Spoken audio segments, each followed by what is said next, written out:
We are back in the plenary. I'm sure you have enjoyed the breakout groups and the discussions. My name is Vangelis Konstantianos. I'm the Executive Secretary of the Global Water Partnership Mediterranean, and I'm really pleased to assist today in moderating this session that will bring the messages from the different thematic or even cross-cutting breakout groups in this exciting conference. It has been very rich. Myself, I had the opportunity to go around virtually in your breakout rooms and followed a bit of your discussions. So let us first hear from the rapporteurs of the 4 sessions. We have 45 minutes or so. So let us devote 5, maximum 6 minutes per rapporteur to give us feedback on the discussions that have taken place. There were some questions that have been suggested for the moderation. Let me start from the Energy and Water Group and invite Ad Deru from the Joint Research Center to give us this 5, maximum 6 minutes feedback. Then when we finish with all the reports, we will still have something like 20 minutes to discuss on the way forward, and this will focus particularly on the community of practice and how we build something that can really make a difference. So, Ad, to you.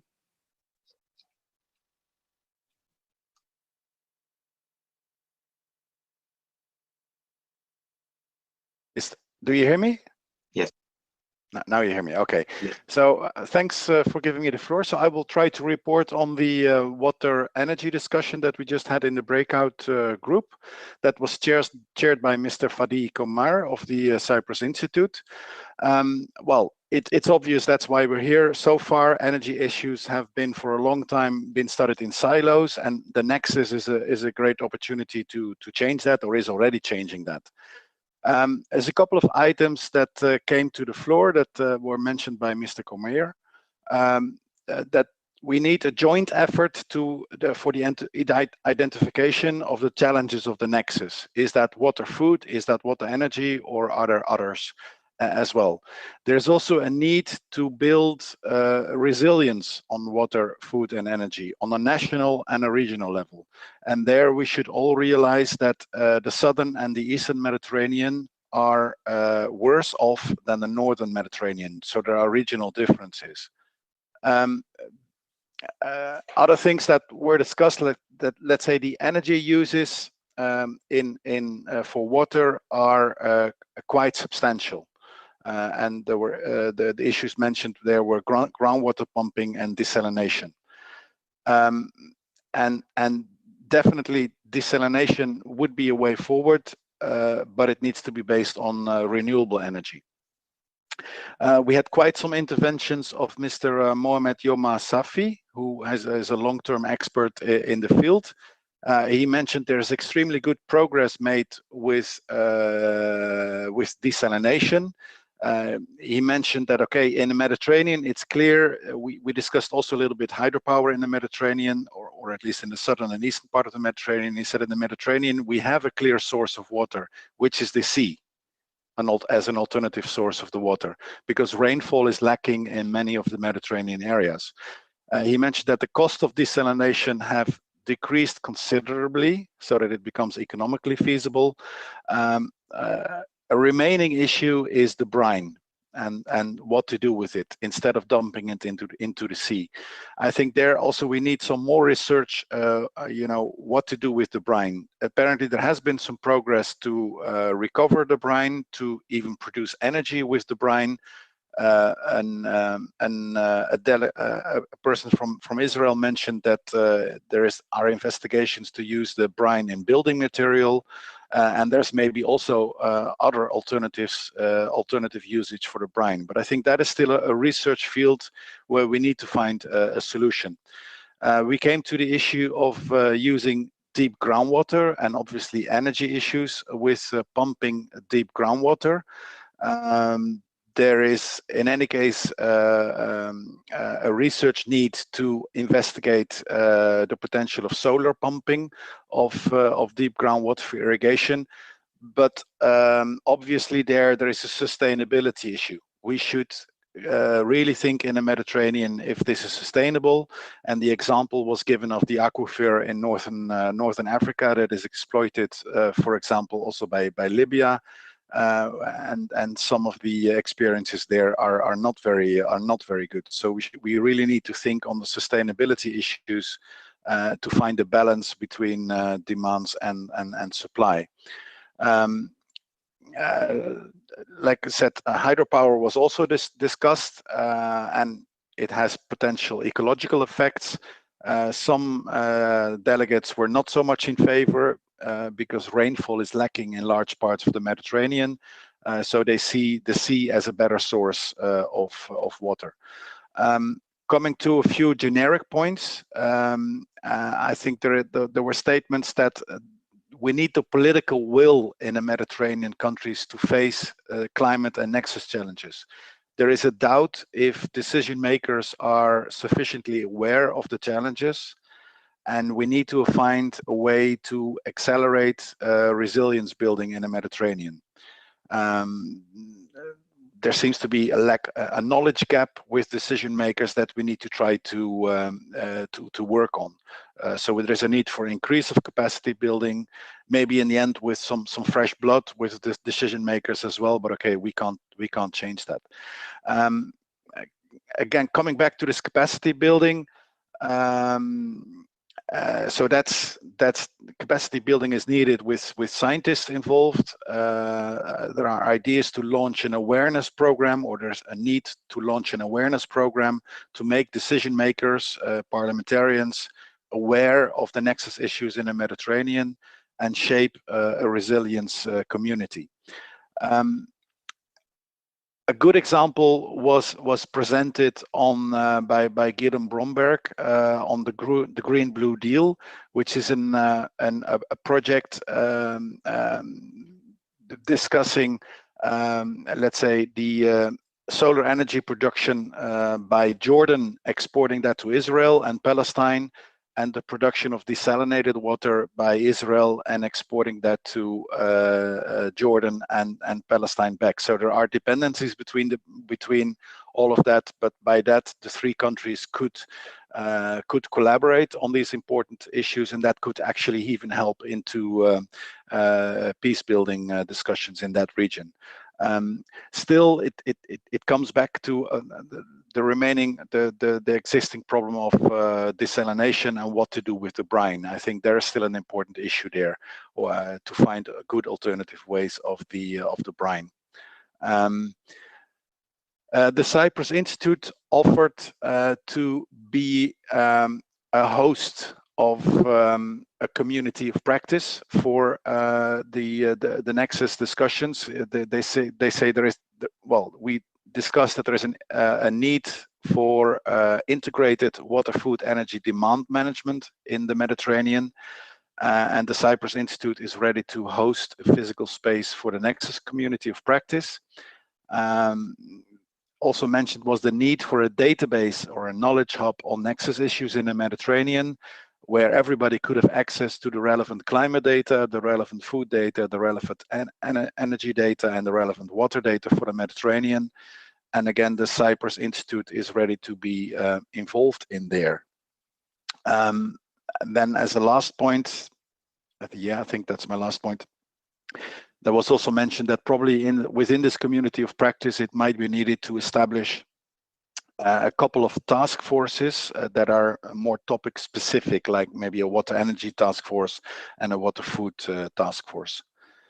I hope I summarized it correctly. So we went not only from water energy, but also a bit broadly to Nexus issue. But these were my points coming from the water energy discussion. Thank you. Excellent. Thank you so much. And I consider evident the fact that you went into all sides of the Nexus, because this is the actual integration that we're looking for. And thank you very much for summarizing both the thematic points of your interventions, but at the same time the community of practice elements, including the offers that have been made. So let's move now to the next group, which is the one on food and water. And let me ask the rapporteur, Antonio Scarmeta Gomas from the University of Murcia, to give us his feedback. Antonio, if you are able to stick into the 6 minutes or so, it would be very helpful to allow discussion. I will try. Thanks. Yeah, sure. Okay, first of all, I want to thank for the invitation, also for all the participants in our session. That we were like 18 participants with different backgrounds. Well, that is good because they show us also the need of this multidisciplinary approach that we are talking. No? So one of the discussions that we focalize first about this the barriers basically on what are the problems that are not facilitating that the kind of nexus approach can be I would say instantiated in some sense. And one of the main aspects that we consider is that still there's a lot of barriers, specifically at the government levels, I would say, either at academia, to understand the need to have different approaches when you try to solve problems in this kind of sectors in general. In the sense, we also understand that there's a mind change in progress in some sense, that mostly because of the I would say the impact that the climate change is providing, I would say, or is being more relevant from the perspective of all the different stakeholders. So that is creating some kind of urgency or pressure, I would say, to the people to understand that there's need of multidisciplinary approach when we are going to tackle with the kind of problems that we have in the water food sector, for example. But I mean, it could be much more general. It's a little bit like in the Nexus, I would say, approach. So for that, we mentioned that it's important to facilitate, I would say, in some sense, the creation of a mechanism that allow the interaction about all these stakeholders. Meetings like the one that we have today, and that maybe Nexus can support in the future, facilitating that the different stakeholders can present their vision about the different problems that are related to the water, food, and to the other sector, to the energy and the impact, etc. I think that will create more easy the needs of a more global vision. So we understand also that it is important that we can have a specialist, that maybe researchers and technology that are working on very specific aspects of the water, food, or energy, or etc. But also to have more people that have this more broad view, I would say, of the how to solve and to take into account these problems. And for that, one of the points that we were mentioned that could be quite important to take into account is that how the models and the modeling, I would say, in general, of different scenarios, in the water, in the water management, in the food production, in the value chain, etc., can be used in order to understand the need to include more complex, I would say, combination of parameters, of indicators that will require to bring expertise from different fields. The good thing is that the technology now is providing capability of this model to be more and more accurate. We can see now the solutions that are being provided at the European level with Copernico, for example, for the modeling of the climate, etc. Something similar can happen, I would say, on another sector. It can happen in the sector of the agri-food, for example, so that we can easily introduce and combine economic indicators, soils indicator, water indicator, to be able to model and predict the behavior of how the situation could evolve in the future, and also based on different factors, socioeconomical factors, etc. It's important, we mentioned the sustainability of the resources, so that one of the key elements on when we are talking about this solution is to take more and more the idea that at the end we are talking about resources that we need to be able to manage and make sustainable the resources, the resources.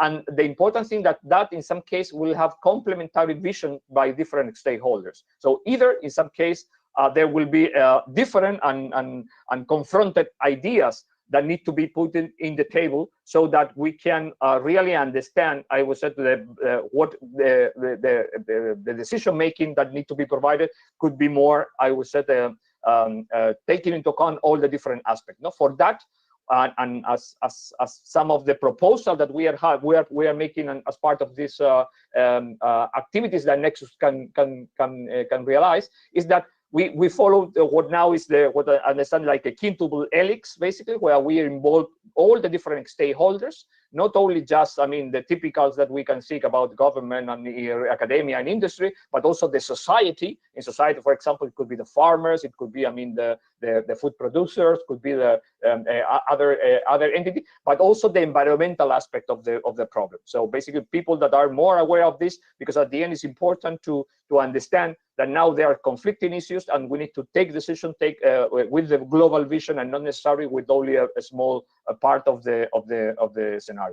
Also, we mentioned the importance that inside the Nexus community of practice we can facilitate a mechanism so that the projects, when they finish, they can have easily make a means to demonstrate their solution. That could be through some kind of piloting activity, maybe some kind of proof of concept, like already are happening in other calls at the European level, so that we can present results, and also to help, I would say, the exploitability and the commercialization of the results of in the sense of many of the projects. That will also facilitate the creation of new business, the possibility of reaching, I would say, the end user and the society in general, in order to understand the benefits of the solution that we are generating as a consequence of our own research. No? And at the end, what is important, finally, just to conclude, is that we need to engage as much people as we can on this kind of meeting, as already mentioned, on this community that we wanted to create, facilitating the kind of workshop meetings, and where we can involve all these different stakeholders, and we can discuss, like today, like on these days during the Nexus conference, all the different axes, basically, of the problem, so that we can better understand how to identify solutions that take into account all the aspects that we just mentioned. That's mostly the conclusions we have from our side. Thank you very much, Antonio. I think that in your presentation, you already made an integration between the thematic agenda and the community of practice content, and your highlights both on the scenarios and how this can be used, and also the outputs of scientific and other kind of projects, like those supported by Prima, for example, or DG Research, could make the difference in the ways forward. Thank you very much for this. Now let's go to the Nexus group, and let me ask Fernando Narti from the University for Foreigners of Perugia to give us his feedback. Yes, I'm here. Do you hear me and see me? Now we do. Okay. I actually try also to summarize in one slide, but I don't think I'm able to share it. But helpful for me, I also send it to Nicolas in case he can print, put it on the screen. But I will proceed like the others without just for me. Okay. I can share my screen. Do you see the slider? Oh, no? Do you see it? Not yet. Now we do. Yeah. Okay. Yeah. Now. I mean, I didn't want to create any technical problem. I think it's easier. Also, to me, I was taking notes during the breakout session. It was really interesting. So I really thank all the participants, and we discussed about the Nexus. Of course, all the components, the water, energy, food ecosystem or environment Nexus. So all the four components of the Nexus, specifically as the goal of the breakout group, how do we start? How do we value the community of practices? That was our major discussion points. So I have here 5 points we discussed. Okay, sharing experiences.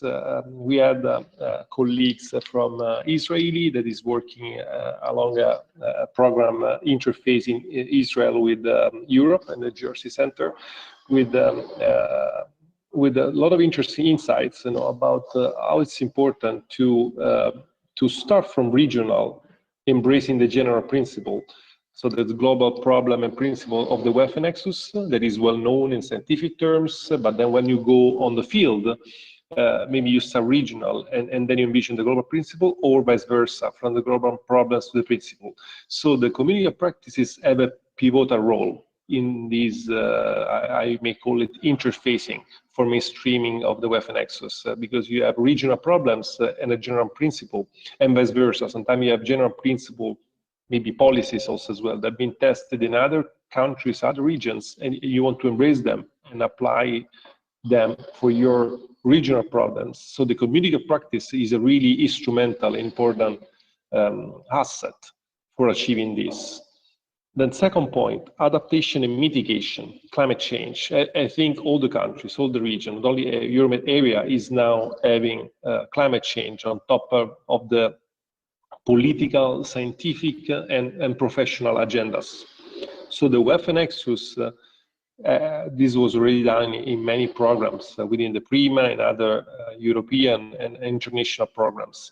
The WEFE Nexus should consider the climate change component, of course. We all know from the scientific point of view the interconnection, but when you go into the sites, when you go into the demonstration sites, when you go to talk to the communities, again, stressing the importance of the community of practices, you should always consider the climate change component. So our general shared view about the Nexus in terms of the community of practices to never or to always take into account the climate change ongoing discussion and the adaptation and mitigation.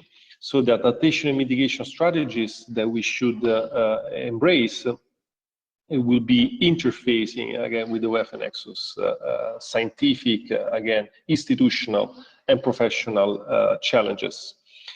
Third point is about the well-known silos, the barriers that we need to face, that need to be broken. This is the WEFE Nexus that is inheriting some general issues, like the fact that it's not easy to transfer academic and scientific knowledge, data, methods, and procedures into real solutions for the WEFE Nexus related challenges. And again, in this case, the community of practice is really important, is a key asset to achieve transdisciplinarity. That means not only across disciplines, the multidisciplinarity, but also transdisciplinarity to work with and to work for stakeholders and users, like with farmers. So, and I think this is really important. The community of practice is a key asset for breaking the silos and the barriers that is important for the WEFE Nexus. Fourth point, we discuss about how do we really start in practice easy concrete steps to move forward. I didn't mention the names, also didn't take note of them. I have the colleague from Israeli, Shualdi, and Wald, the last name, and also the colleague from Egypt. So the first 2-3 items were really good discussion points for also colleagues from academia and other institutions from Israel and Egypt, among others. Also, this point was brought by Xenia Schneider, SME owner and director from Cyprus. So really, I was really glad about also the diversity of participants to the session. So how do we start with the community of practices? First of all, a solid quality and quantity of engagement activities. They have to be frequent, they have to be well programmed, so it doesn't have to be random. So we envision concrete steps that the organization of these engagement activities has to be scientifically designed, professionally designed, using solid tools and procedures, so that also the farmers, the stakeholders, the practitioners, they are not called once in a while, but they are the constant subject of a flux of activities that are well designed for them and with them. And then the common language. We discussed about the previous issue about science and not easily working for and with the practitioners. There should be like a common language from the science to the institutions to the practitioners. Everyone should talk a language that everyone understands. So in one word, we would say stakeholder language. And last easy point we would like to bring to the table, a bottom-up approach more than top-down. While we know that policies and other innovations, they are not easy to achieve always bottom-up, we envision the importance of the community of practices because for the WEFE Nexus, it's important to work bottom up.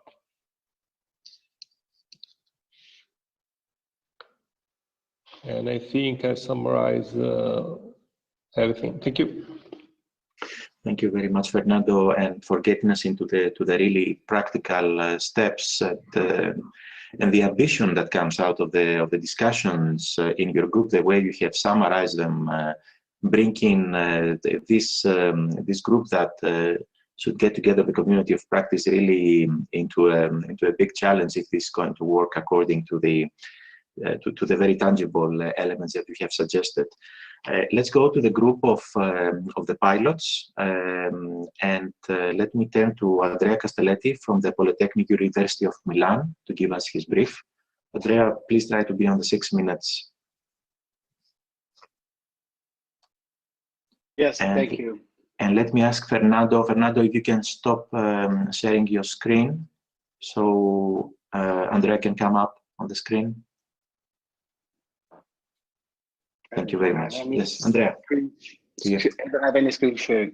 Actually, we had a very interesting conversation about how to build demo sites and pilots in a way that can really provide and deliver a solution which are then easily uptaken or appropriated by decision making and policy maker at the Mediterranean scale. So one of the key projects, or the key aspect we've been discussing, is this kind of dichotomy between success and visibility of demos. So the idea is that a demo site can be successful because technologically the solution experimented were successful, but then is not transferring to something which is operational and considered by policymaker. And this is related to visibility, which is the social impact of demo sites. So we've been discussing about this sort of balance between technological dimension and social dimension, and we actually concluded that a balance between these two dimensions is key to ensure replicability and ensure appropriation of the solution at higher political level. And specifically, among the many ideas suggested by the different people involved in pilots, first one is the need of involving stakeholders at different levels, but also high-level actors, and not just grassroots stakeholders, in order to facilitate uptaking of solution tested and replicability. We have been also discussing about introducing tools like a socially readiness level, kind of a dual twin of a technology readiness level to measure the impact on society of demo sites and pilot. We've been also discussing about some tendency of considering pilots as technological demonstrator only, while there were suggestions that pilots can also be about testing and experimenting organizational aspect within a farmer community, for example. So again, the idea is this kind of balance between social impact and technological innovation in pilots. Of course, everyone agree on the need of a successful technological demonstration to push forward this idea of water, energy, food, and ecosystem nexus at the Mediterranean scale. But at the same time, the strong message we want to convey is that also this social dimension has to be properly balanced. And so in terms of suggestion in building a new community of practice, one of the main suggestions we have is that it may be important the way we select stakeholders. So we have to be sure that stakeholders are close enough to the potential technological impact of the solution that you are testing, but at the same time also close enough to the society and able to provide the right visibility to what is demonstrated. So for example, instead of having single farmers, or in addition of having single farmers in some demos, would be, for example, useful to have an association of farmers, which may be more powerful in lobbying and making a political pressure on final decision makers. And I would say this is more or less what we discussed in this breakout group. Thank you very much, Andrea. I have really pointed the fact that you went to the need, talking on the side of the pilot. So really the ground examples. You have highlighted the need for a high-level engagement, while in the other group of the Nexus, where maybe the high-level engagement is something that is more in the focus, they have highlighted the need to engage the local partners like the farmers and so on. So for me, the message is clear that everybody is needed on this community of practice. And here we get into the big challenge, because what this community of practice should do, to my view, is to find ways to integrate the integrated, meaning both the sectors, the different type of stakeholders, for the big objectives of climate resilience, as they have been highlighted in one of the groups, at least. And here we get into how this translation of the water, food, energy ecosystem nexus gets into practice. You have already received in the preparation of the conference a note that provides at least the basics, like the objective and the key outcomes. And together with that, there is a stated commitment by the conference organizers to act as a group, together with all those that will have the interest to engage, in order to build this up. And what I get from the feedback from the groups is that the interest is high. And hopefully this can get us into the next steps in the aftermath of the conference into joint action in order to engage the partners, have this nucleus of the core partners being enlarged, then engage even more in a hands-on approach, because this is really what is needed. Already the projects, the different WEFE projects supported by so many development partners, including, of course, DG Research, Prima, and others, are so many, and the results are so big and extended. And here the big challenge will be how to get to have a common language. This was again emphasized, and how in a voluntarily manner the partners will first of all enlarge and then develop. The time we have is short, but I'm looking to my screen. There are no questions. Let me open the floor for either questions or remarks. And at the same time, let me ask also the four moderators of the groups, Dr. Fadi Komer. Dr. Fadi, welcome in your new function.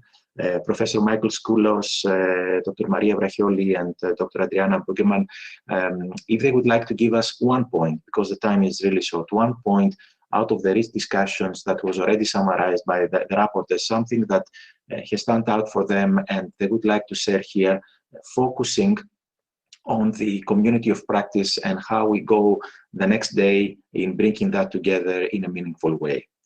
If you agree with that, and while we are waiting for eventual remarks from others, Dr. Fadi, if you are online, if you can give us this 1 point. Okay, thank you.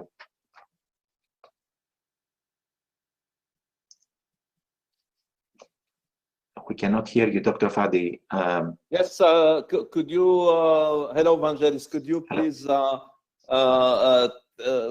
explain again, because I'm running the IHP now. Right now, I'm connecting to run the IHP. I'm sorry. I'm on two computers. Of course, Dr. Fadi, this 1 point that has left you, as a key element, as an element that you need to share out of the discussions in the group, not to summarize again the group, but 1 point leading into the next day of making this community of practice a reality. What do we need to do for this community of practice? What is critical? Give us 1 point in 1 minute. Well, if I can say something, is that we have launched with Professor Michael Skoulos in 2018, the first conference on the Nexus, and we have highlighted several issues. First, to create a water energy environment ecosystem hub concerning this Nexus. And this hub will concern mainly first gathering data in order to better plan for the Nexus and for the resilience of the water energy food ecosystem, because we are living actually in a very risky situation concerning the big urbanization, the population growth, the climate change effect, all the global changes, and this will be in danger really the Nexus. And applying the SDGs 2, 6, and 7 will take a very good effort from us in order to achieve our community of practice in the Mediterranean basin. So the hub is essential. Number 2, we need to do capacity building in order to target awareness towards the decision maker and towards all the communities also and all the stakeholders. Number 3, we have also to gather our effort to start by bridging between the Nexus and hydro diplomacy, because all the problem of transboundary conflict now does not concern only water, it concerns the Nexus of energy, of water and food security. And we have the big example in front of us, which is the problem of the Renaissance Dam, and the solution could become from the Nexus. So transboundary water also are very critical for the Nexus. So I think all the efforts of research, of the expert, everybody should be implemented in order to create this community and to start with this hub. And I'm very happy that hosting the hub will be at the Cyprus Institute with other institutions as GWP Med, and all the other institutions are welcome to launch this hub from the Cyprus Institute and to connect with the Eastern Mediterranean and Middle Eastern country and the Northern country, so that we could live in a safe environment and we can secure the Nexus for our future generation. Thank you very much, Dr. Fadi. Very rich as always, and you have brought also the element of transboundary waters so critical for our region. Let me turn immediately to the moderator of the Food and Water group, Professor Michael Skoulos. Please give us in 1 minute something that has stand out of all the discussions you had, or an additional point.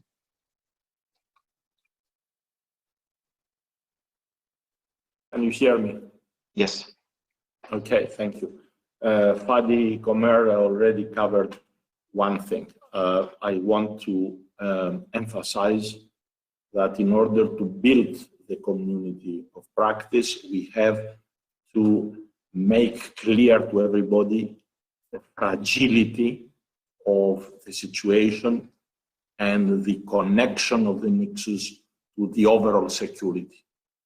Security that goes beyond food security, water, energy, and even international and ecosystem. The loss of biodiversity was very low in all these discussions and is the basis on which we need actually to continue actually our existence, the survival. The other thing is that for the sustainability of this, we have to start already, because most of us today here are academics. We have to start from the classrooms. We have to bring in our teachings the Nexus approach. We have done so in some universities, like mine in University of Athens, but it needs a lot of work to be done from all different departments. The third is, yes, bottom up, but also top down. There is no way that we can continue with the current structures in the ministries. We need to have ways of opening the silos, not break down the silos. We cannot do that. We need to open channels among the silos. It's a different policy, and this is important to be connected with the, let's say, long life and sustainability of the community of practice. Finally, the confrontations should be foreseen, and from the beginning, we need to understand that if we want to have a healthy community of practice, confrontations of different interest groups should be part and expected, and some rules of ways in which these are going to be resolved should be provided. Thank you so much, Professor Skoulos, for this very clear statement. So together and the prominent expert that we have gathered today, we are willing to put everybody in the same table, around the same table, in the hub, and we're going to work for our future generation. Thank you so much. Thank you very much both. Thank you very much both, and also Professor Skoulos for highlighting this last E, the environment or ecosystems in the WEFE that we often forget. Let me turn to Dr. Maria Brachioli from the Nexus group. Maria, if you're online, yes. Yes, hello from my side as well. I would like to reiterate the importance of the ecosystems and the comment from Professor Skoulos. That's something that we discussed quite a lot in our group. And to be quite short, because we're running out of time, the second thing that was discussed, and it's important to be mentioned here, is we have to speak, all of us, in the same Nexus language. This means that not only us in academia should be able to understand the Nexus terminology, but also practitioners and policymakers. So all of us, we work together and we understand the Nexus from the same perspective. Thank you very much, Maria. Let me, if I'm allowed, let me add here the critical element of the media, journalists of all kinds, in order to become not only the carriers of the messages, but also sometimes the translators to greater audiences. And this is the way of reaching this objective. We know that this is a long-term objective. It won't happen tomorrow. Hopefully the community of practice can assist for that. Let me turn to the moderator of the last group of the pilots, Adriana. If you're online, Adriana. Hello, yes, hello thank everybody. you. Really, what came as an overall impression from the pilot breakout, that we need practical solutions to make the water, energy, food nexus visible and understandable to a large range of stakeholders.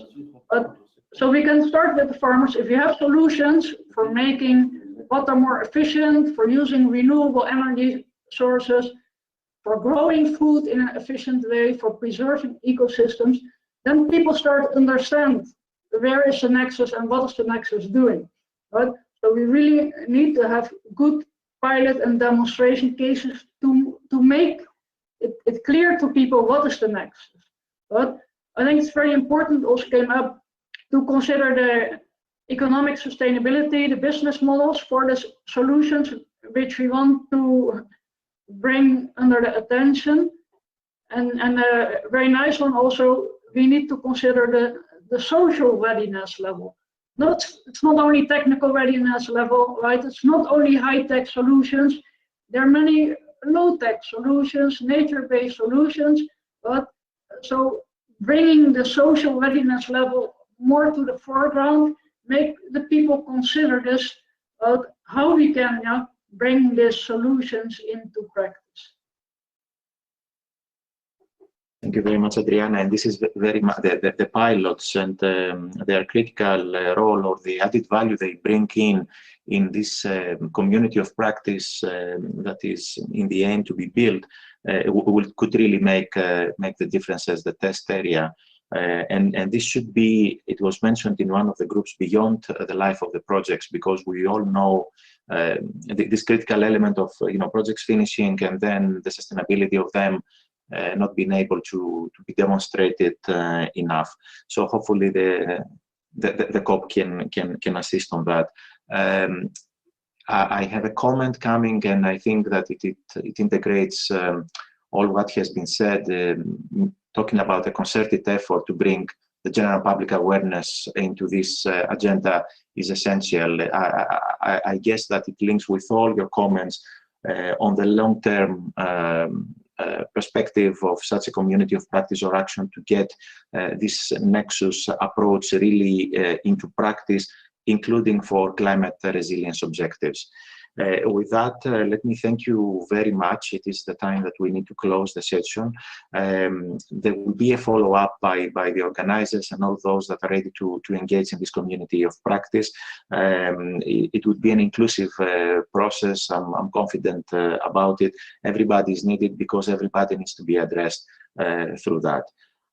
Thank you very much. Let me just remind you that at 2 o'clock Central European Time, we have the last group of the session starting with the high-level panel on creating opportunities. And let's see how these opportunities will get us really into the next steps. I'm just seeing now comments coming up, or again on the ecosystem and so on. Thank you very much for all the these discussions, and look forward to the next steps.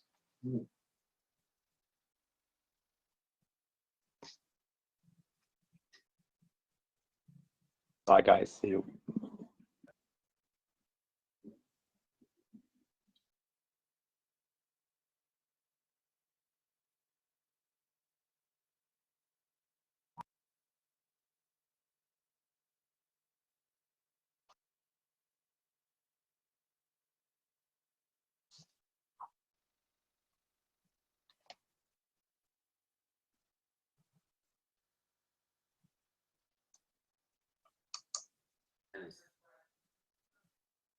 If you have time, we can go to WhatsApp to talk.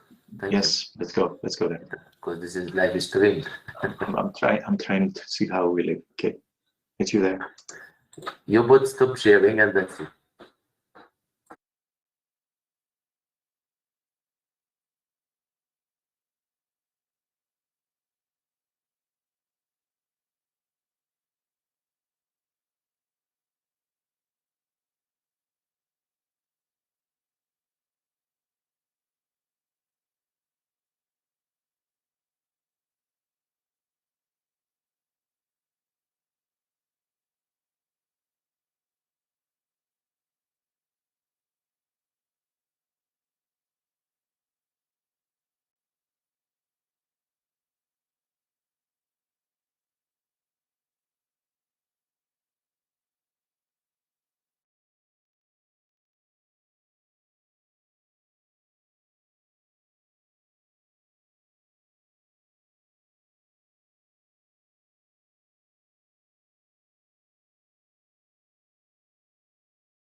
creating opportunities. My name is Anya Sitharam, and I'm very pleased to be the moderator of this session. I'm a former BBC World News presenter and also a former ITN Health and Science correspondent, and I now regularly moderate events for the European Commission. So we're drawing to the close of this important conference, and in this session, we want to focus on how to make the Nexus a reality in the Mediterranean region, and in particular, explore how to implement the community of practice. And that community of practice was discussed at length this morning in breakout sessions. And at the close of this session, we're going to be celebrating the achievements of researchers and practitioners in a short ceremony to mark the Prima Nexus Award Prize. But before that, we have lots to discuss, so I'm going to introduce you to our expert panel. We have Mohammed El Shinawi, co-chair of the Prima Foundation. Welcome to you. We have Almataz Abadi, Managing Director, Water Union for the Mediterranean. We have Elisabetta Bazzi, Head of Unit, DG Research and Innovation, European Commission. We also have Ad Daru, who is from the Joint Research Centre at the European Commission. And we also have another speaker who hopefully will be able to put his camera on shortly. If not, we will just have to listen to him. And he is Ayman Ayad, Water and Utilities Sector Manager, Delegation of the European Union to Egypt, Cairo. Welcome to you all. Thank you very much.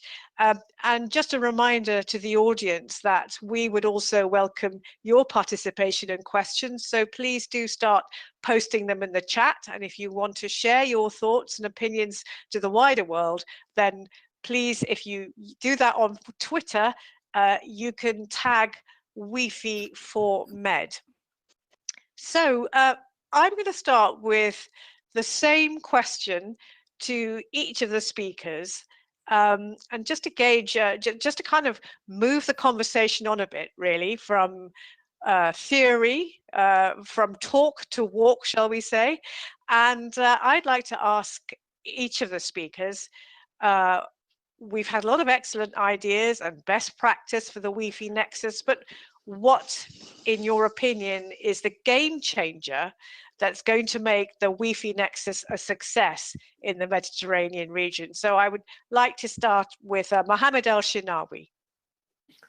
Thank you so much, and I would like to thank you all and thank the Cyprus Institute and all those who has participated in this very important meeting, and all participants. And actually, what I see, Anna, that we have to listen to each other, and we have to look at the Mediterranean region from both shores.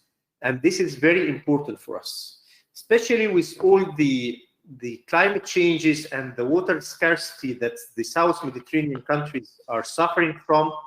This is a very important point where we have to start thinking, how are we going to move forward in this regards? Yes, we have a lot of cooperation around the Mediterranean, but always the sustainability of these programs, these projects, is a big challenge.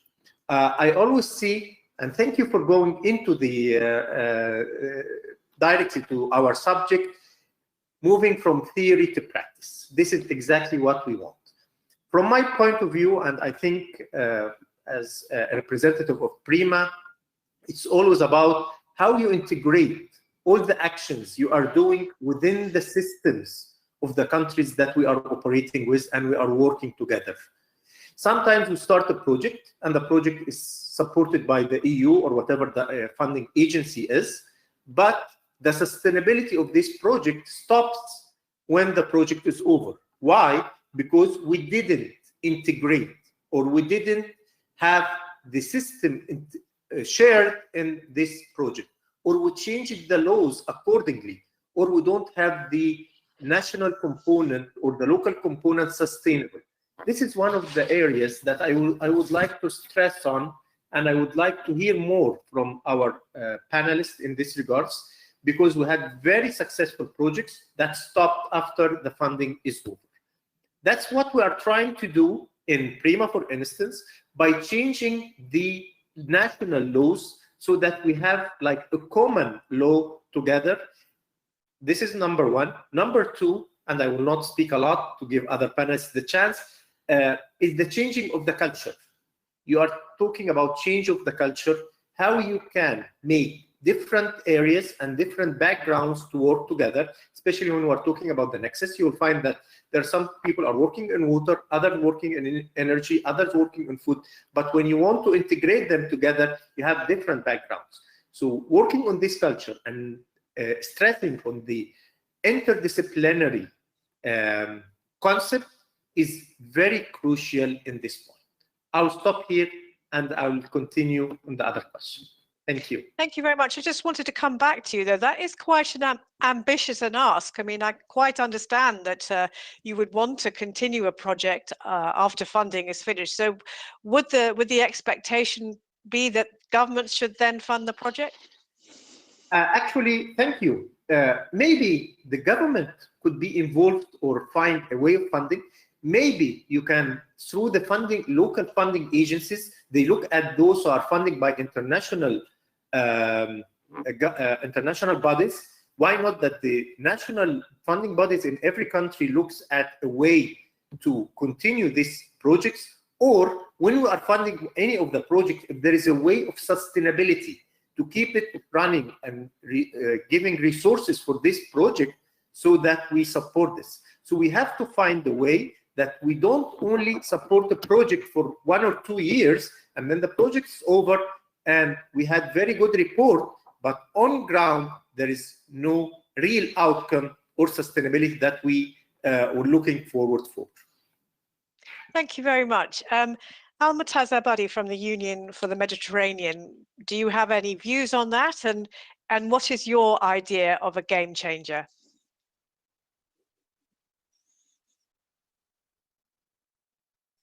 You are muted, Mu'taz.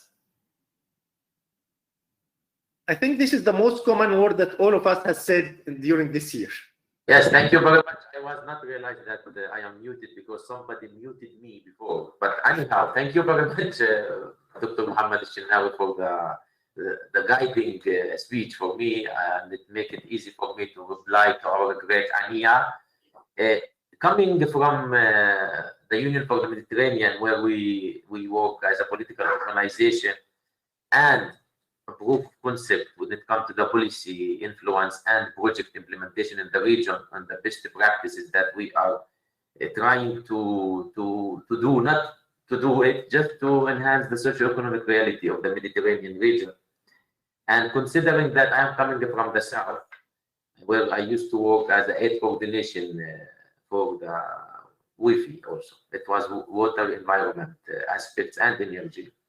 So the game changer lies in our ability in order to enable a good governance, good regulatory system in our countries in order to absorb what we are going to do when it comes to water, energy, food, and ecosystem. Remember, those are the basic services. What that means? The basic services in any country is the services that make people elect their cabinet, and they will decide who is the minister sitting on these four based on two concepts, that they have good quality of services and affordable prices. So the game changer here is how the Union for the Mediterranean, with PRIMA, with DG Research, with DG NIR, how they can influence a reform in the north, south, or shore of the Mediterranean that will enable us to work on a comprehensive approach like what we call it a Nexus. But when we went to implement some virtue of the water strategy in the Mediterranean, we went to Jordan for towards sustainability of the water sector. The most important things happen that they ask us, the donor community and the government, we need a political committee which is at the cabinet to discuss these issues, because the laws and the regulation in the country, they are not allowing us to contract the right people to do the Nexus. You put a water project, you cannot contract an energy company because they are classified as an energy sector, not water sector. There is a huge thing to be done at regulation. There is a huge things to be done at management level. It should come from the cabinet of the prime minister to his 4 ministers that they need to work together. But imagine that the 4 ministers are not from the same political party. Congratulations then.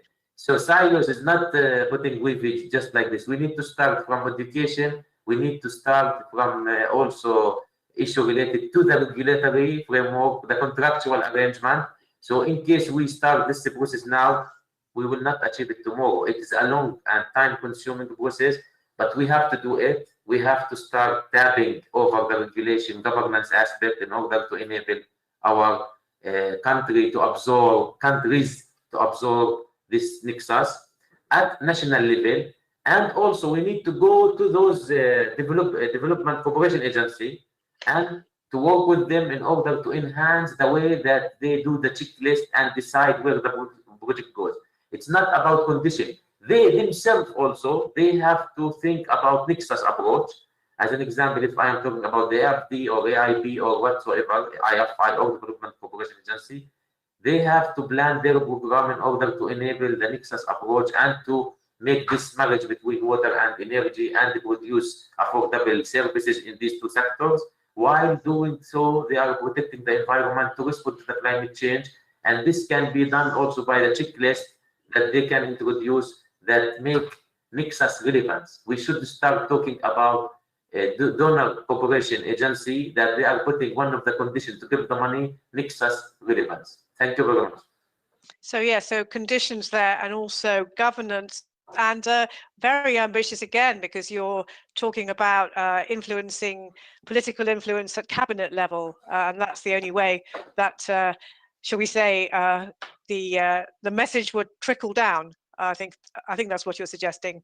I'm going to ask, I'm hoping Ayman Ayad is here from the delegation of the European Union to Egypt. Are you there? No? Hello? Yes. Yes, hello. Hello, Anya. Sorry okay. We can't see you, but if you're brief and tell us what your game changer is. Well, I think that the words like integration, I think this is the main game changer. We have always introduced terminologies such as integrated water resource management, water energy nexus, water energy food nexus, and so on.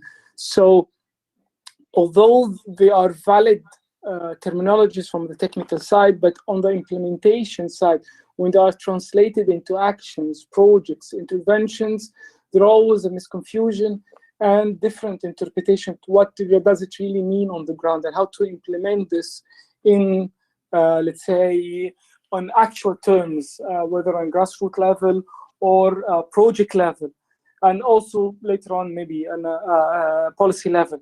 So I think it's only through an intersectoral approach, meaning an intersectoral approach, whether on the policy level and investment level, where we could reach really this tipping point to achieve the objectives of the WEFE.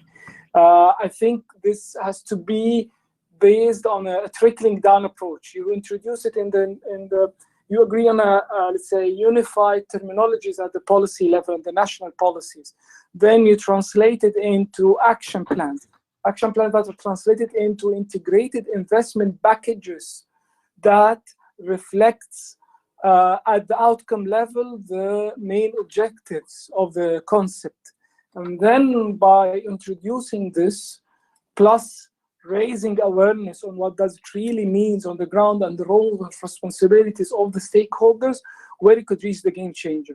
Luckily, in the Mediterranean region, which is one of the most arid regions in the world, they are facing the same challenges related to water scarcity, ecosystem deterioration, also food shortage, especially in main food preservation. This common challenges, which is also a big challenge, but also requires, let's say, common solution, which means that whenever you identify a framework to work on that is suitable, it could be a solution that could fit all within the region, because let's say the problem, the core problems are more or less the same. So I guess again, working in that, as you said, walking the talk and talking the walk is the, let's say, the game changer. Thank you very much for that. I'd like to bring in Elisabetta Balzi from the DG Research and Innovation. Welcome. So what's your game changer? Many thanks, Anya, and good afternoon to everybody. Thank you very much for involving us in this important debate. I would like to start by saying that the Water, Energy, Food and Ecosystems Nexus is key and is at the very heart of our EU policy making and initiatives. And I would like to bring the example of a European Green Deal, which promotes a transformational change for Europe to become climate neutral by 2050. And this transformational change is expected to cut across interconnected sectors at their nexus, so addressing at the same time ecosystems restoration, biodiversity decline, resource and energy and efficiency, sustainable food system, and climate-proof water systems. So for us, the game changer is to drive a transformational change with a systemic approach which cuts across sectors and systems and broadly engages and connects all stakeholders and citizens at local level and across the EU sea basins to deliver together solutions. And how is this happening in practice? Actually, this is happening in this very moment. Three European commissioners are announcing the launch of 5 European missions. And those 3 European commissioners are Maria Gabriel, who is in charge of research, innovation, education, culture and youth. Then Commissioner Sinkevicius, in charge of environment, ocean and fisheries, and Commissioner Kyriakides, in charge of health and food safety. And already in these portfolios, you can recognize the nexus. And they are announcing now in a press conference the launch of 5 missions addressing major societal challenges, so climate, healthy soils, sustainable cities, cancers, and last but not least, restoring our ocean and waters by 2030. So you see already that their presence and alliance in this strategic initiative shows the importance of the nexus and how we put it in practice. So these missions are, in brief, new, very ambitious, strategic and broad mobilization initiatives which aim at tackling these challenges with the citizens and for the citizens. We are launching them starting from the Horizon Europe Research Innovation Program, but they are expected to cut across different programs and different sectors and systems and policies. So these missions are a new systemic approach which will be a game changer to implement the Green Deal.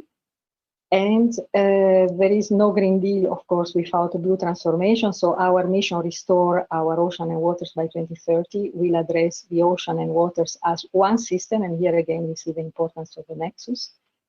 And the mission will help to achieve 3 interconnected EU objectives at the WEFE Nexus. One is protecting 30% of EU seas and waters, and restoring marine and freshwater ecosystems and biodiversity, and also restoring 25 kilometers of free-flowing rivers. The second objective is preventing and eliminating pollution by reducing plastic litter at sea, nutrient losses and use of chemical pesticides by 50%. And then the third objective is making the blue economy climate neutral and circular with net zero maritime emissions. So you see here again, you can recognize in these 3 interconnected objectives the importance of a nexus. And then what is important is the mission will include as key action the establishment of lighthouses across EU sea basins. So it is foreseen that a lighthouse will be established in the Mediterranean with a focus on the objective of reducing pollution. And here we see the importance again of a nexus, and this initiative will take stock on the existing actions, such as, for example, the Blue Med pilot action and also the PRIMA initiative, which will be very important in this context. So in conclusion, I would like to conclude by saying that we praise very much the Nexus community of practice because solutions come when institutions, policymakers, local communities, and practitioners work together to address these challenges. Thank you. Thank you very much. So that's very interesting about the mission. So does that actually mean more money for the WEFE Nexus projects? How does that work? So the Horizon Europe World Programme will include indeed a budget for supporting the missions, but that will not be the only support to the missions, because what makes the mission difference, it's really an initiative, a strategic initiative which will mobilize and go far beyond research and innovation, will cut across different EU programs, but also national programs. We expect also the national authorities, the regional authorities, the local authorities to be involved. So it will be teaming up across different sectors and different initiatives with different instruments. Of course, Horizon Europe will invest major amounts of funds in delivering the mission, but we will not be alone. We have to do it all together. Thank you very much. And finally, Abdurru from the JRC, what's your game changer? Well, thank you. I would like to go back to things that Mr. Potočnik said on the first day and Professor Kramer said yesterday. Professor Kramer showed, and this is basically also what we see in our analysis of the Nexus and the climate situation in the Mediterranean, that water availability will decrease substantially in the Mediterranean. Mr. Potočnik on Monday, when we discussed it with him, what's the solution? The solution is we need to change our demand. I think the big challenge of the Nexus, and I think also the climate debate in general, is that we need to raise the awareness that we all need to change our demand. I've seen also this week that not all of us are aware of that. I've seen comments from persons representing the agricultural sector that they still believe that they're doing fine. I think we all need to realize that we're part of the problem. I'm also part of the problem. I need to change maybe my diet pattern. I need to change my way of traveling, and I need to change my water consumption. We all need to decrease our consumption to make it fit, to make demand fit availability. And the importance of the Nexus is, and to make it work, we all need to realize that we need to decrease the demand to make it work. I think so I would hope, and what I've seen also from the work we did is that, you know, a bit of efficiency increase in the Mediterranean will for sure help to bring down consumption. But I think, for example, the agricultural sector needs to think also in some areas to change crop. Maybe it's not anymore possible to go on with irrigation of certain crops in the Mediterranean because they just consume too much water, and the water is not going to be there. And that's my main worry, that we need the notion in the agricultural sector that changes might need to be more dramatic than we all think. I think the European countries of the Mediterranean might have the advantage that we have the CAP, so the Common Agricultural Policy, as an instrument that hopefully will be used to steer that change. I think for the other countries of the Mediterranean, I think it's a challenge, and I think there, you know, the national policymakers are instrumental to convince them on that. So your game changer is actually changing mindsets. Yes, I think that's still the biggest thing. You know, we also need the notion that, you know, climate change is happening now. We have no time to wait anymore. We cannot wait until the next generation. So education is all fine and is important, but we should do it, this generation. And I'm very happy to be part of the Commission with the Green Deal initiative. That's wonderful. I've seen the Commission change to be, you know, in the last couple of years, and we need to bring this notion of change also to national governments. But we need to realize that climate change is there. We've seen 40+ degrees, we've seen 50+ degrees this year. We've seen tremendous floods in areas where we didn't see them at that time of the year, and in that magnitude. And this is all, confirming. I'm doing climate research basically since 20 years. The patterns, the predictions we're making are more or less pretty stable for the Mediterranean. So we're saying this already for several years, and there are other climate scientists that saying this since the 90s. How long do we still wait to start on action? And I think also the risk of a nexus and a community of practice also, it should not be another circle to debate things. We should really go on into action. And so let's move on to that then. Thank you very much, Abdurrahman. So let's talk about the community of practice and putting it into action. And Mohammed Al-Shinawi, this morning I was listening to some of the summing ups of the various sessions, and in fact, one person made the comment that actually it shouldn't just be WEFE Nexus, it should be WEFE Climate Nexus, and the word climate should be highlighted there. What do you think would be the ingredients to actually get this community of practice going? And of course, bearing in mind some of the things Abdurrahman said there. Thank you so much, and thank you, Abdurrahman, because actually I feel that we are speaking the same language. It's the mindset that we are trying to do and work with and try to change. I find that we have to move from theory to practice. This is very important. Yes, we have a lot of ideas, but putting it on ground and seeing the action happening, this is a big challenge. Let me give you an example of what's happening in PRIMA. What's new about PRIMA, Partnership for Research and Innovation Mediterranean Area, is the equal footing, the co-ownership, the co-management, and co-funding. So every country in this foundation is feeling that it has its own. We are all sharing, and we are doing the same thing together. We are not only one who is funding and the other is doing the work or whatever, but all are it's a co-ownership. This is a real co-ownership. And I think this is reflected in numbers. I always believe in numbers. So when you find an organization that only started 3 years ago, we are funding only in Nexus with more than 10 million euros for projects. This is plus another 17 projects with more than 22 million euros with around 140 beneficiaries among researchers, innovators, SMEs, policymakers, practitioners from both shores of the Mediterranean.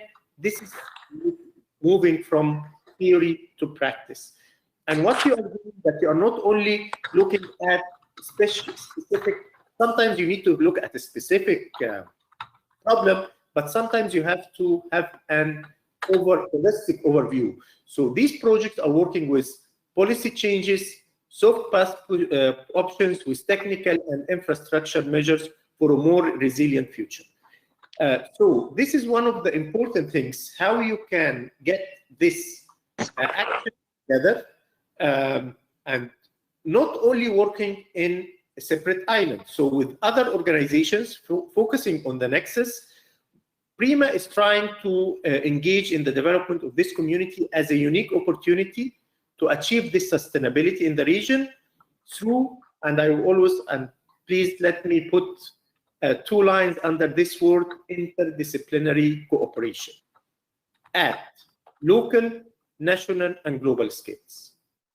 You cannot only work on national scale, or you forget about the global. You cannot only work solo, but it's interdisciplinary cooperation at local, national, and global scales. I think this would facilitate the exchange of knowledge and best practice, and would consider site-specific information and data that can be transferred, adapted, and applied in multiple contexts.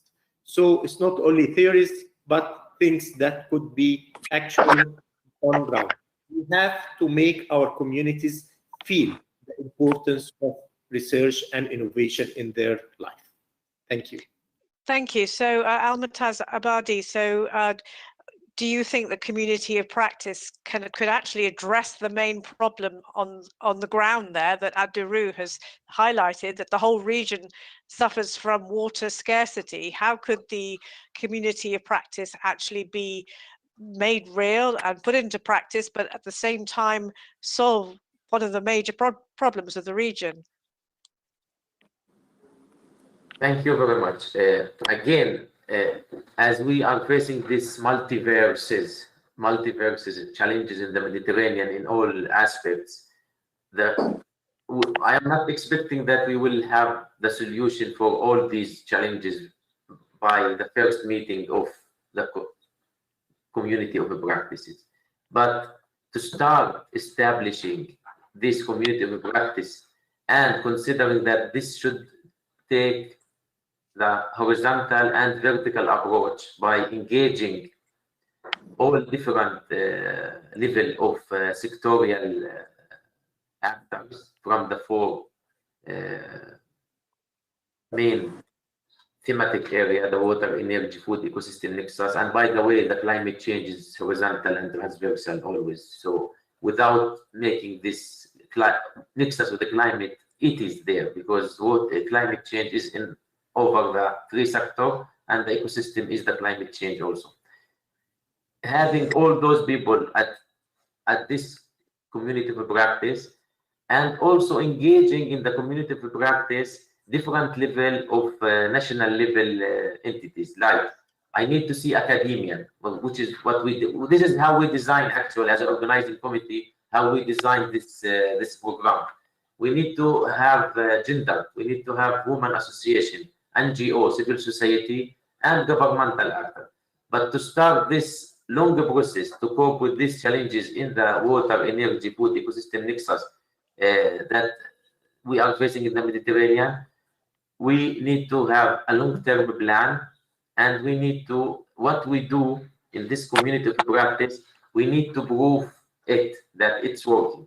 So having these international organization or regional organization like us and like Ibrima, that they can take this community of practice recommendation and they try to put it into different platform of discussion.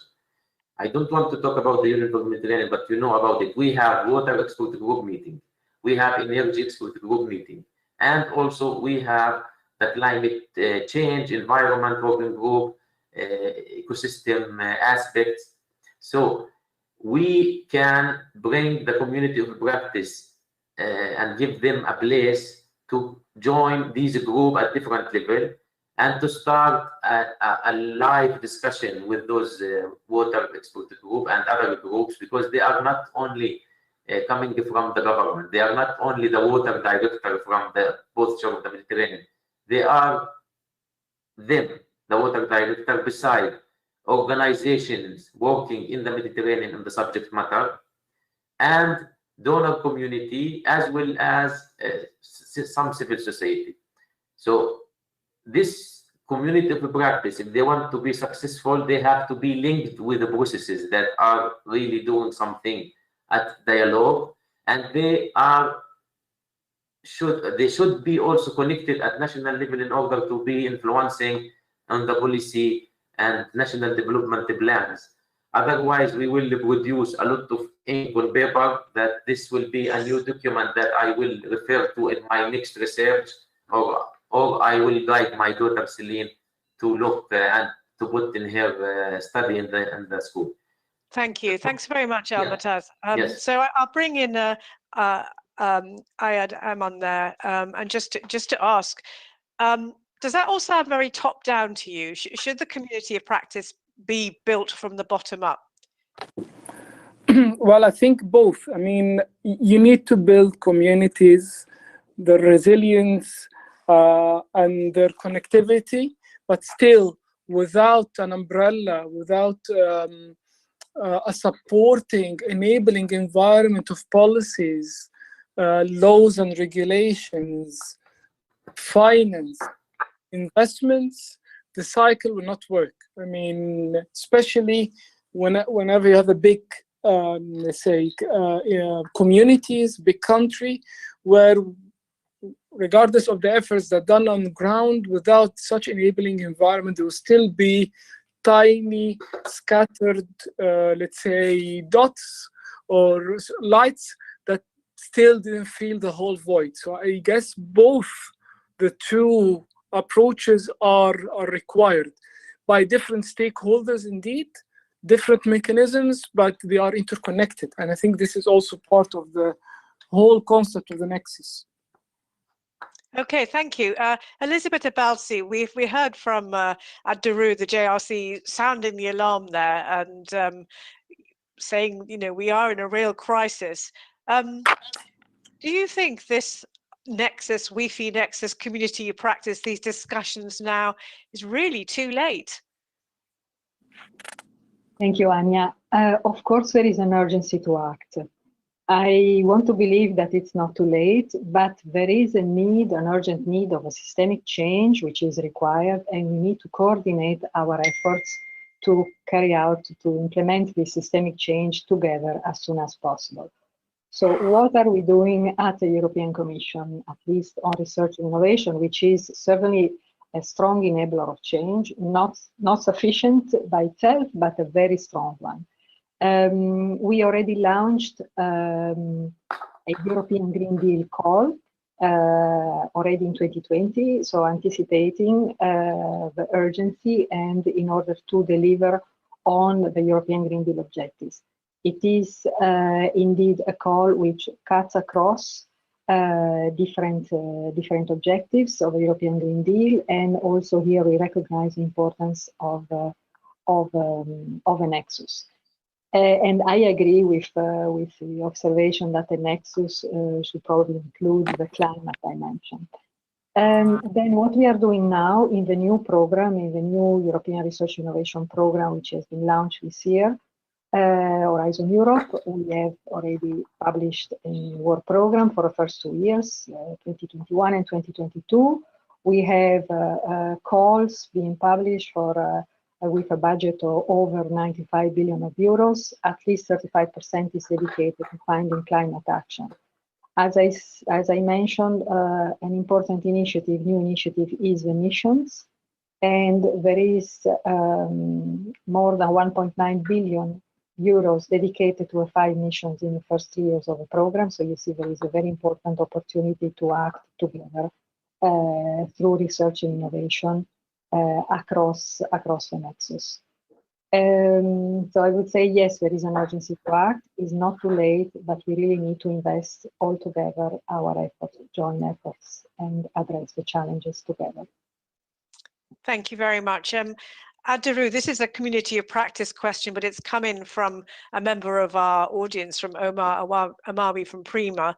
And he is saying, from theory to practice, who's responsible for creating theory, farmers or researcher? And who is responsible for the practice, keeping in mind that it's farmers who have the practical experience, while researchers don't have the practice, they just have the unpracticed theory.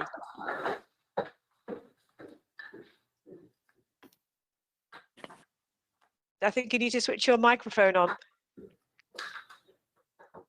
Sorry, indeed.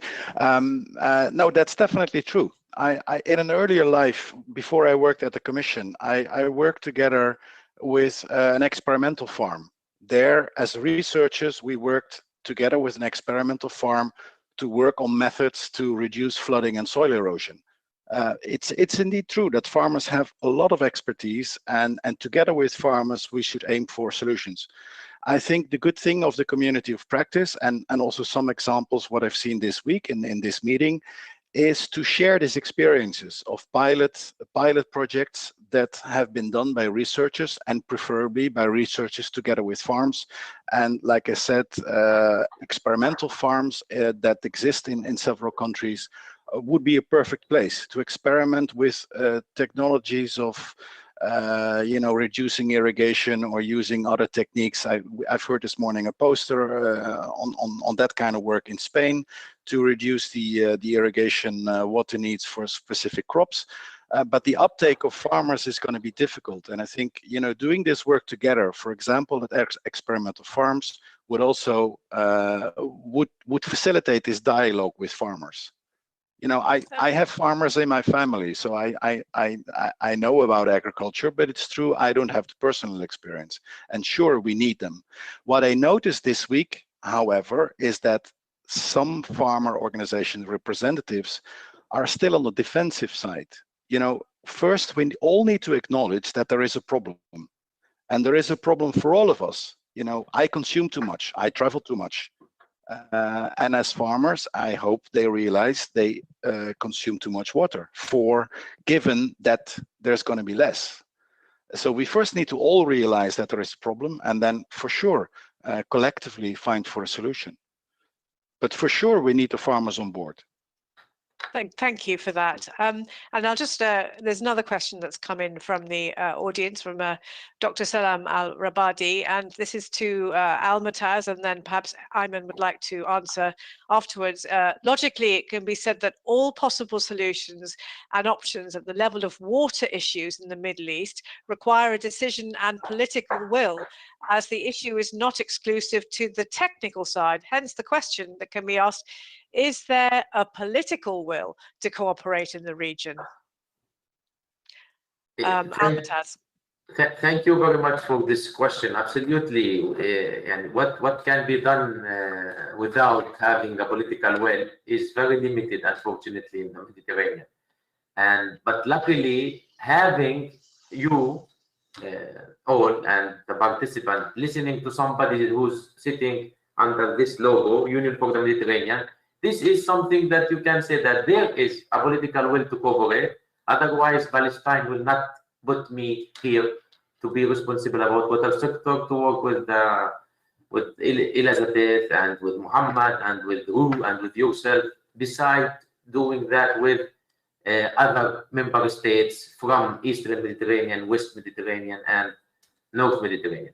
There is a lot of political will to cooperate. But the problem here is we need to have a long vision, because if I wanted to see what I have done during the last 2 years, I will show them very small achievement.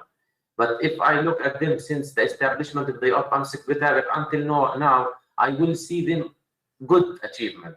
Maybe by 2030, there will be also more achievement. Let me explain this very well. In 2008, the water minister met under the UFM, Euro-Mediterranean, and they agreed politically on a declaration in Dead Sea. 2010, they have met and they disagreed, and we faced the biggest setback on the water diplomacy in the Mediterranean, because there were no failure, there were no approval. And what happened at that time? We said, okay, there were no approval for this declaration, but we don't want to. I was in Palestine at that time, not here. Then we start trying to implement the project to convince the politicians that cooperation can yield something. And this is why we implement gas desalination facility, we implemented PISER, we implemented water governance initiative. And then we came to 2017, we had celebrated the new successful ministerial declaration again that led us to do WEFE Nexus, actually, because the minister agreed at that time they have to work on the Nexus approach. So there is a political will. Me talking to you now, it's a result of a political will, not because I'm a technical person, but the people sent us here to do it. Challenges are there. We try to shift, to have a paradigm shift in the mentality by showing the benefits.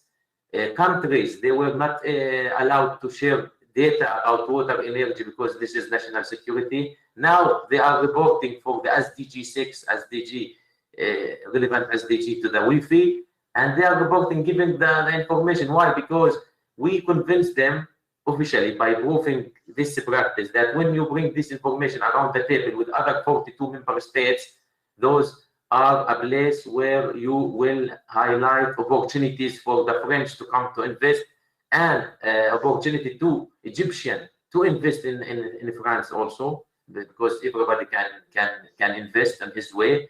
And with the climate change, we convince the North, sorry, I am sometimes naive, but I need to say that South can give you a lot of experience. Why? You have a crisis manager of water sector, because South is more yellow than North in terms of water availability. So they know how to manage intermittent supply. They know how to manage services in water energy with lack of resources. And unfortunately, with the climate change, this is coming north.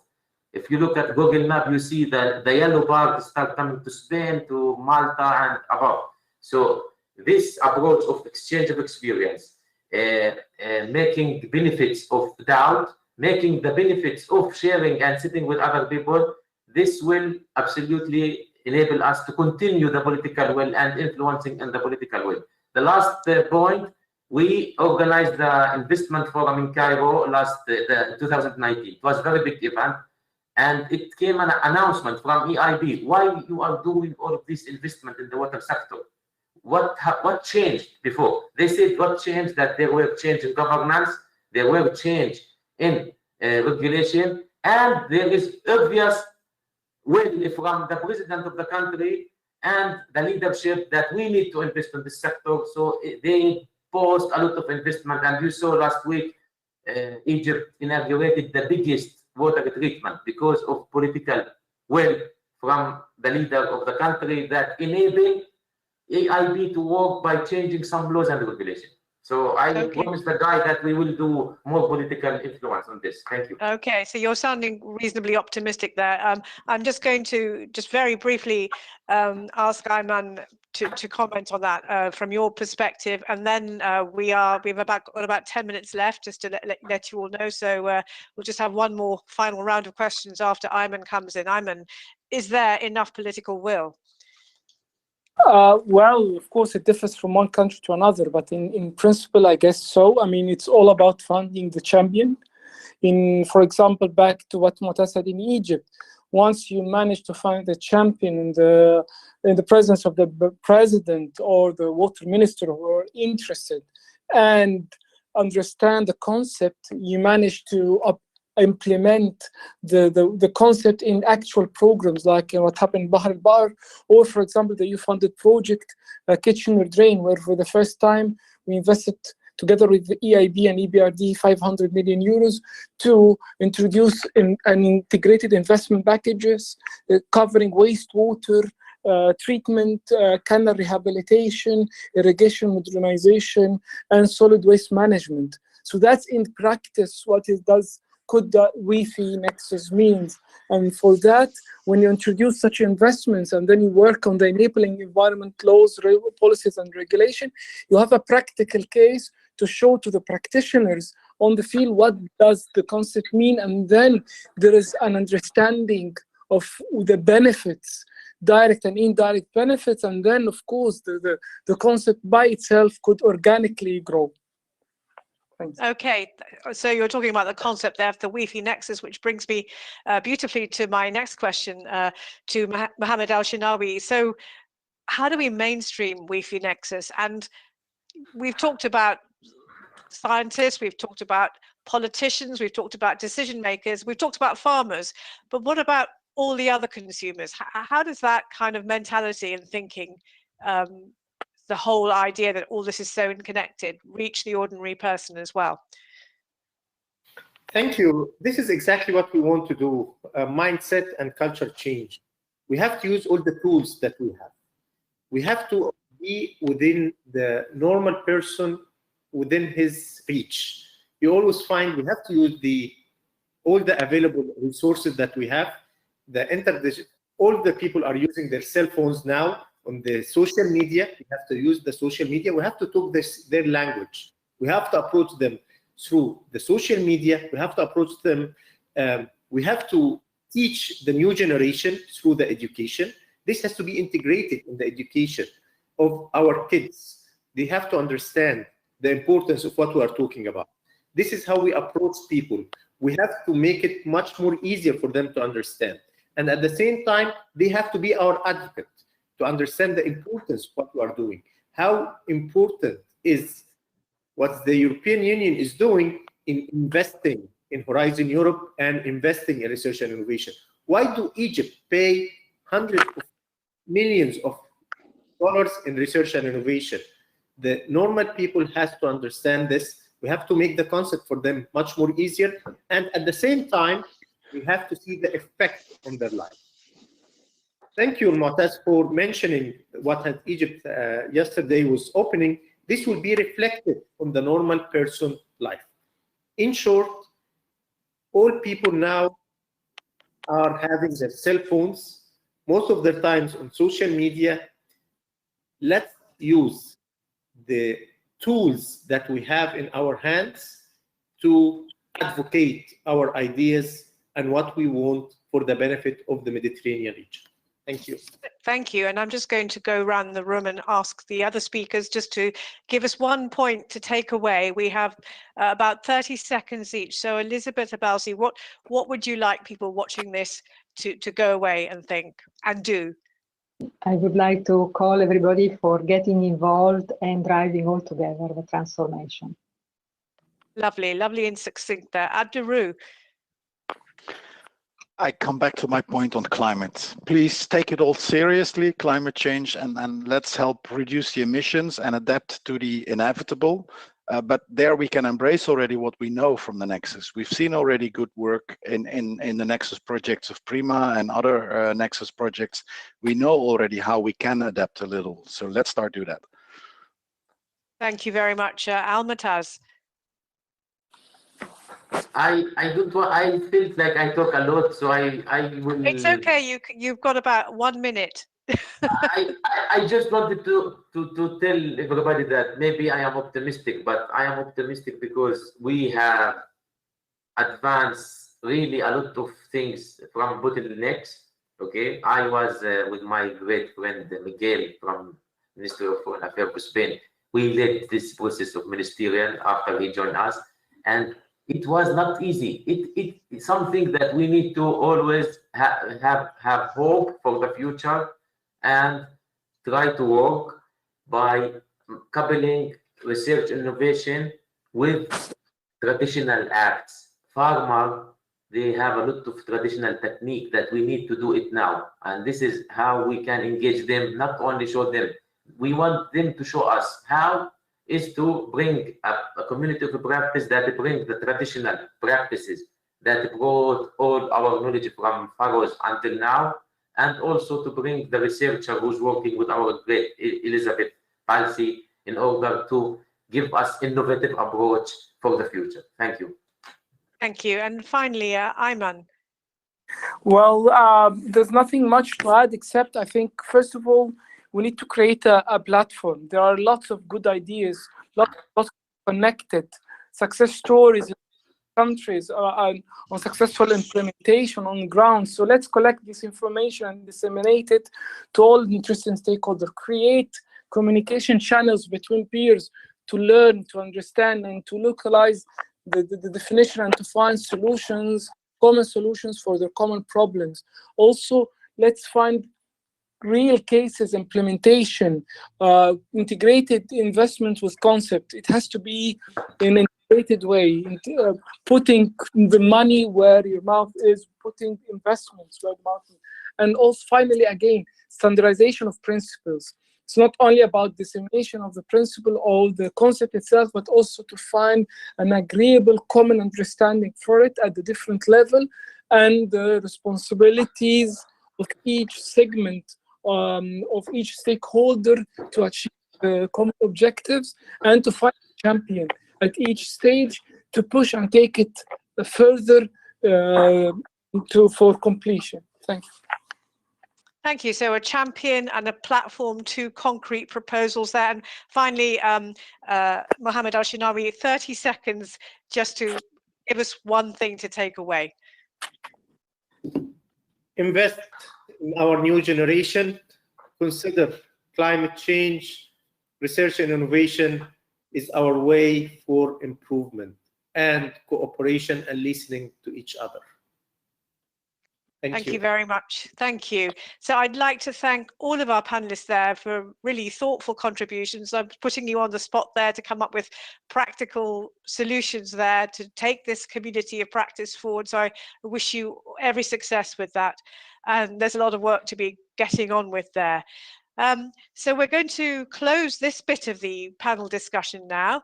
And I am very pleased to hand over now to John Bell, who is Director of Healthy Planet, DG Research and Innovation, and he's going to tell us who's won the Prima Nexus Award Prize.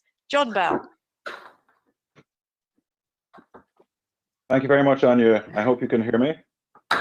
We can. And to Our friends in Cyprus, Kalispera Kyries ke Kyrii, Kestus Selus Mas Stin Kipro. So, good afternoon, everybody. My name is John Bell, as Anya has said. I have the great honor to present the Prima WEFE Nexus Award as created by Prima, one of the co-organizers of this conference. And good afternoon, Mohammed, and good to see you there and all of our colleagues. Hopefully we will see each other in the flesh one of these days soon. Now, Prima, as you may know, is a critical initiative of 19 Mediterranean countries created under the European Union's Horizon 2020 program. It has experience with Nexus issues in the Mediterranean. Since 2019, the Prima program has successfully implemented cross-cutting research and innovation calls on Nexus themes with their partners in the regions. These WEFE Nexus calls are joining research teams from different countries with actors from different fields to work together on Nexus issues, to develop demonstrators, which is incredibly important now, the appliance of science in a replicable way, that facilitate the uptake of new solutions, the dissemination of best practice, and the replication at national, regional, and local level. So far, 4 Nexus projects have been funded by Prima, and 2 more will be selected in 2021. Currently, 37 participating entities are involved in the 4 projects with a total budget of about 9.19 million euros. To give you an example, the Awesome project demonstrates the potential of innovative agriculture technological solutions like hydroponics, aquaculture, and aquaponics through micro-scale pilots located in Egypt with its arid climate and very high water deficit. The proposed solution is to add a sustainable source of water resources and maximize the productivity of a unit of water in terms of essential and valuable products such as crops and fish. As another example, the Sigma Nexus project analyzes how different sectors use natural resources and how the socioeconomic context is influencing the water, ecosystem, food, energy nexus in study sites in Egypt and Greece. As you can see, Nexus solutions are solving real problems. They are the missing link to relieve long-standing issues which are exacerbated by climate change, demographic changes, and inefficient management, and for which conventional sectoral approaches did not work. I think listening to the previous conversation, it's safe to conclude, I think Almotaz and other colleagues who are here, we've moved, we talk as if the climate is about to change. The climate changed. We have the challenges in place for a long time. They're shared challenges. And for the next Mediterranean, there will be no next Mediterranean that we want without Nexus thinking and application. So we need systematic thinking, and systematic changes require systematic thinking. But integrated systematic changes need Nexus thinking, action, practice, and replication.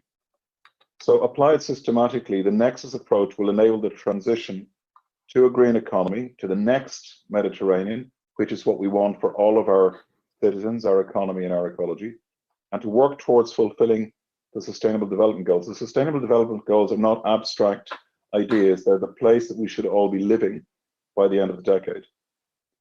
Contrary to the conventional silo thinking, this approach will eventually make a substantive difference in our Mediterranean neighborhood and in Mediterranean countries. The systemic approach is also at the core of our European policies. You may have noticed that the European Union, its purpose now by 2050 in the European Green Deal is to generate a carbon neutral economy with fair and just transitions, living within its borders and at peace with nature and with our neighborhood. And economic growth will have to be decoupled from resource use. We're talking about transition by design. We're running out of time, but we're not running out of ideas. And that's where the world of research and innovation, as we're talking about today, comes into play. Horizon Europe uses this approach to develop and deploy new technologies and innovative solutions for our citizens and our planet, and to adapt our policy and economic framework to turn global threats into new opportunities for our society. Elisabetta mentioned the missions that were launched 1 hour ago. The Mediterranean is at the center of these missions, in particular the transformation of what we call the hydrosphere, the ocean and water cycle. So what is the idea behind the PRIMA WEFE Nexus Awards? This award of €10,000 for each winner recognizes teamwork by researchers and practitioners who successfully implement combined and sustainable management practices of water, energy, food, and ecosystem resources at local or regional scale in the Mediterranean. These really are our life support system innovators. Our winners had to prove that the socioeconomic benefits of their solutions went beyond single sectors and would have an impact on future policies. They had to actively promote the results of take, the most difficult thing probably in the world that we live in, and demonstrate the replication and upscaling potential of the proposed Nexus solutions. So what do these solutions look like? There was a wealth of initiatives competing for the award, all of which will directly contribute to making this world and our Mediterranean a better place. But only 2 research teams can be the winners of this award. That's the way the world is. So if I may go to the winner of the first PRIMA WEFE Nexus Award, it is One Nexus. And I would like to welcome Dean Rabi Motar of One Nexus. Congratulations, to give us a short overview of his solution. Dean Motar, you have the floor.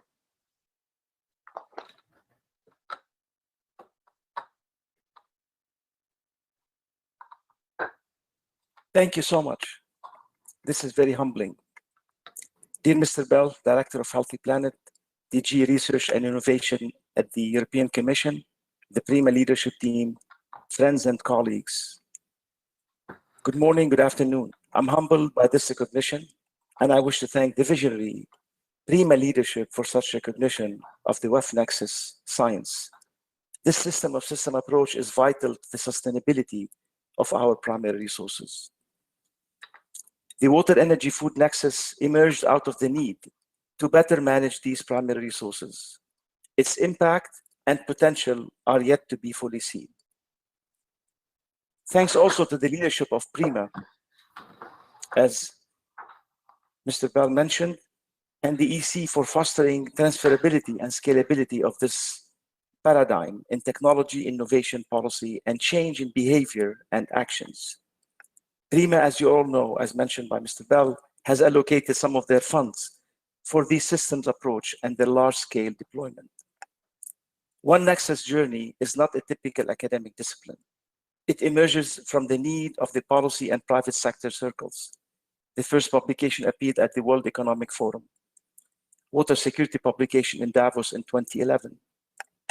It highlights that the Nexus is a platform to identify, quantify linkages, and assess trade-offs between the resources in terms of action, whether technology, policy, or changes in human behavior. It didn't start from scratch. It builds on the systems theory, life cycle analysis, and the development of the integrated water resources management, water productivity, and energy efficiency. It complements and integrates these disciplines, but it does not attempt to replace any of them. Key elements of the Nexus are stakeholder engagement and dialogue. Our group has been developing tools and assessment platform in various Nexus thematic applications around the world, including food security in Qatar, which fed into the Qatar National Food Security Program, and the phosphate industry in Morocco, where we developed and assessed the trade-offs between economics of phosphate production and the water footprint, along with the trade-off of this water application in industry versus other agricultural scenarios. Our most recent application in Lebanon looked at the extent to which the country can sustainably produce its own food basket of the Lebanese Mediterranean diet.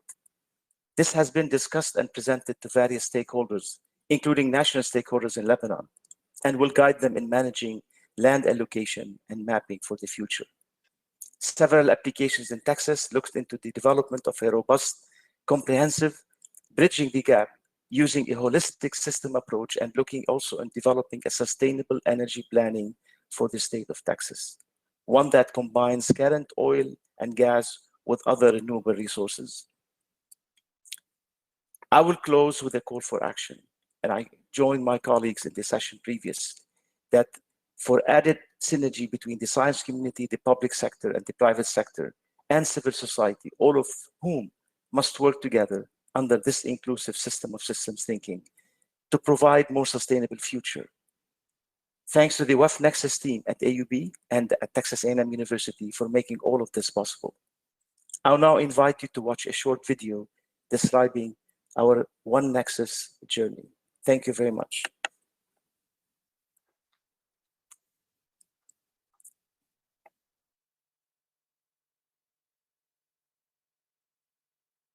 And agricultural engineering and civil and environmental engineering at Texas A&M University, formerly at the American University of Beirut. I'm going to take you on a very brief trip to our One Nexus journey. Water will be limiting food and water security in much of the world. We shall see water scarcity impact food production and many of the other productive sectors in our economy. Increased use of fossil fuel energy and the business as usual model for food and agricultural system have led to concerns about air quality and increased emissions that are attributed to climate change. The primary resources of water, energy, food, and health are threatened by resource gaps. These resources are also highly interconnected. A risk to one induced risk to others. The world faces major stresses, insecurities, and resource gaps. We need more safely produced food that provide nutrition for people, more energy for minimal carbon and resource footprint, and secure equitable access to safe water for all. In a world where more than 1/3 of our global freshwater resources are used for food production, water is essential to produce sufficient food for all. Water is also central to energy production, and energy is essential for pumping and delivering water. The food and agricultural system also depends on energy for production, processing, storage, and transport. This system of systems constitute a nexus of interlinkages and provides a platform to quantify and assess interventions from technology, policy, and human behavior regarding these precious resources. As such, the nexus builds on interdisciplinarity of knowledge and achievements. The Nexus tool was among the earliest tools designed to quantify the resource interlinkages, define hotspots, and assess interventions and trade-offs based on the inputs of science and policy. Analytics can provide the essential information for improved decision and policy making. Engagement is needed to create the dialogue and increase awareness regarding future levers and trade-offs. The Nexus tool has been applied in many parts of the world and using various thematic application and hotspots, including food security, water scarcity, and allocation of energy portfolio and their trade-offs. We must work all together, inclusively and as a global community of science and practice to support sustainable development and to affect a change to a new business model based on resource values that support human and ecosystem health. I wish to thank all members of the WEFE Nexus Research Group who made all of this work possible.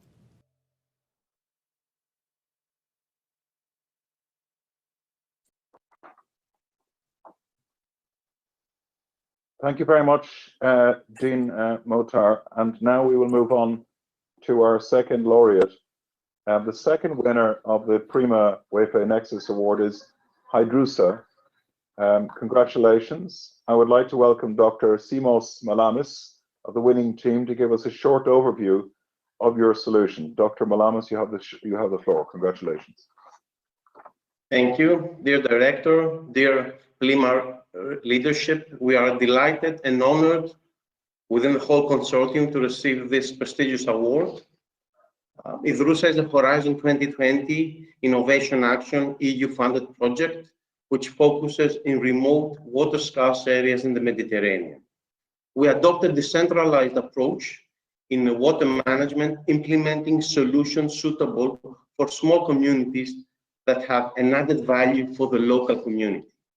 Our approach is to convert non-conventional water sources to high-quality water suitable for different applications. We apply regenerative, nature-based, and biomimicry solutions to recover water, nutrients, and energy, and develop high-added value products. The services developed under IDRUSA include rainwater harvesting to use it for domestic and agricultural purposes, wastewater treatment by integrating constructed wetlands with grey infrastructure to produce reclaimed water, recycling nutrients in sewage and forestry system, low-cost seawater desalination by solar radiation, and development of self-sufficient ecotouristic units. IDRUSA implements decentralized loops which require a nexus approach. We have developed a holistic and systemic framework which is known as the multi-sectoral water circularity assessment. Now, this framework assesses circularity of multi-sectoral systems of the water, energy, food ecosystem nexus. We have also developed a low-cost control and monitoring solution for irrigation scheduling, which is already on the market. Several of our solutions have been co-developed with local stakeholders. We are supporting inclusive water governance by community involvement and citizen participation. The water management solutions applied in small communities are often criticized as not being cost-effective. In our project, through the cascade of IDRUSA services, we can reduce significantly the payback time of our solutions. Our project has also made a significant impact in water policy. We have developed 2 policy briefs, one on the revision of the Urban Wastewater Treatment Directive and one on the support the project provides to the European Green Deal. IDRUSA strongly contributes to zero pollution, climate neutrality, farm to fork, and just transition, which are 4 of the main elements of the Green Deal. Having performed an extensive fitness check of our loops within the relevant EU policy, we are able to replicate our solutions in different countries. We are currently working in 26 replication cases in 21 different countries. In the remaining 1.5 years of the project, we aim to further increase its impact by further working on replication case studies. To finish, again, I would like to thank a lot for this prestigious award, and we have prepared also a short video of our project. Thank you very much.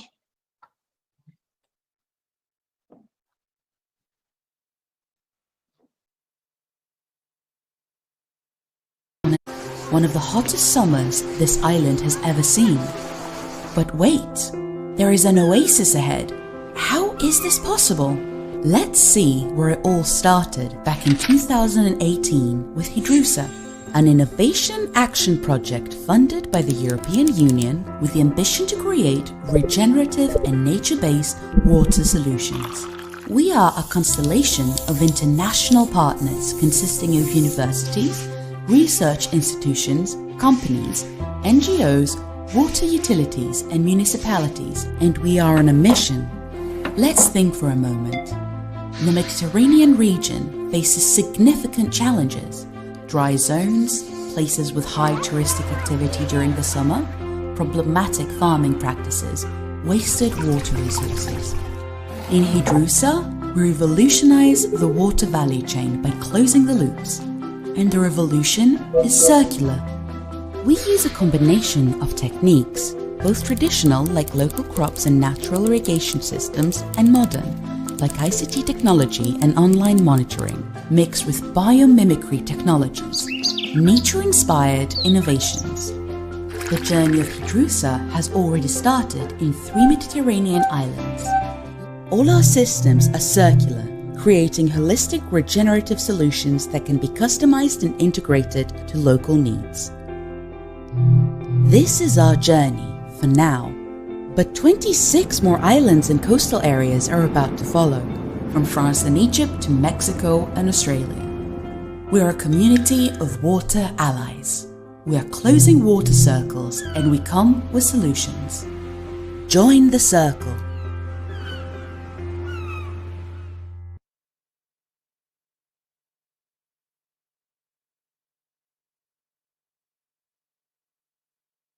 Thank you very much, and congratulations, Dr. Malamas. I like the idea that we are closing the circle. I guess we are all hydrotopians now. So these two very inspirational presentations and the awards we've just given, I think should spur us in understanding that we can actually harness change if we work in an integrated way across disciplines and in trying to apply what we're learning in real places for the benefit of real people for this transition. So, ladies and gentlemen, this was the award ceremony for the Prima WEFE Award, Nexus Award. I'd like again to thank you, the winning teams, for their outstanding ideas and solutions, and to all of those of you who have participated. I think what we're seeing is what the next Mediterranean will look like in practice. Now we'll move to the next session, the closing session, which my friend and colleague Giovanni De Santi and I will moderate together. But we're going to grant you a 5-minute stretching break, and then we'll come back to you with the closing ceremony. So thank you to everybody, Clariston, and we'll talk to you in 5 minutes. Thank you.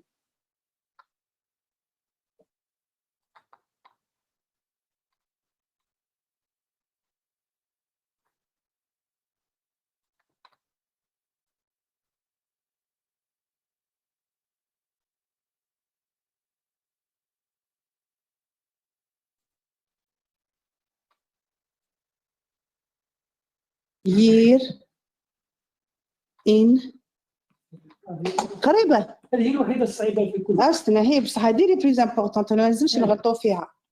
السنة الأخرى واش شنو؟ alors 1000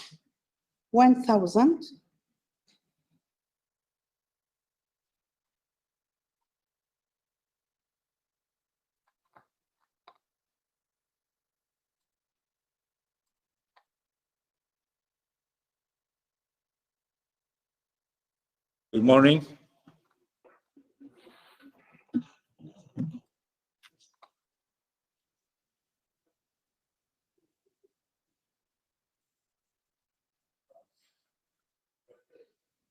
Yes. I'm from Hello. Italy, from Cristina Messa. Hello, welcome. Hello, buonasera, grazie per essere connessi. Di nulla, professore. Mi conferma che la sessione è questa, perché inizialmente mi diceva semplicemente come partecipante, ma non come, diciamo... Matteo! Lo hanno upgradato, tutto a posto, tranquillo. Perfetto, benissimo. Quindi silenzio il microfono, ovviamente la camera la accenderò soltanto quando presenterà ovviamente il ministro. Va bene? Perfetto, grazie, arrivederci. Grazie a voi. Quindi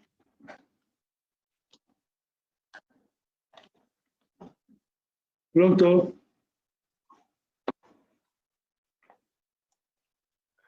Can you hear me? Yes. Okay, here is Giovanni De Santi from Commission. I think I need to chair now next session. Is that right? Yes. Are you ready? Well, good. So.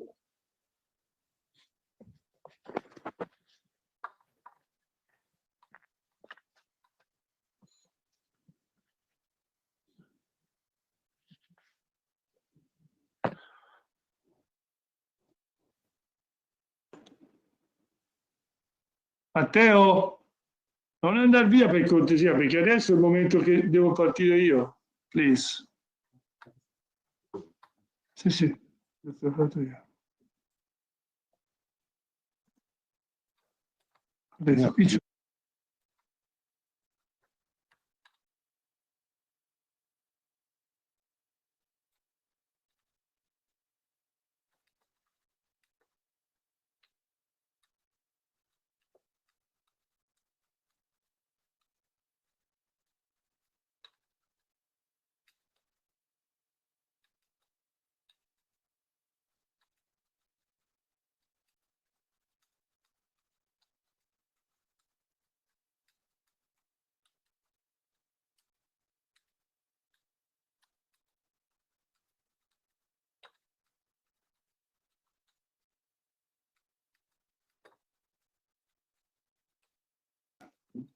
Hi, John. Can you hear me? I can. You're coming through loud and clear, Giovanni. It's been a very very interesting event. Yes, I So do agree. You'll be kicking off in a moment now, I think. Yes.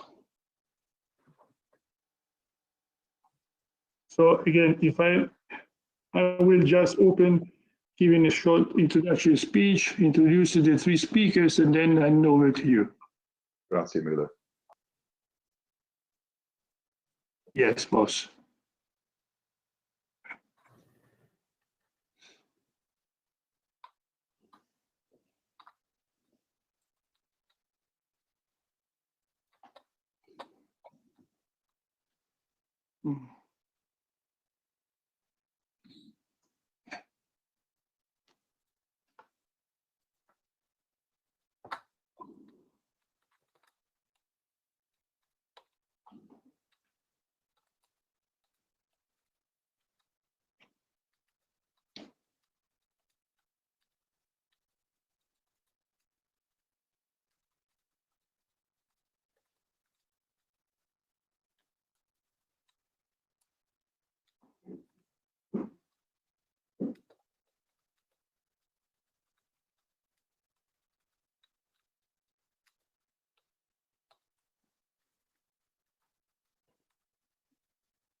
Condition which is exploded.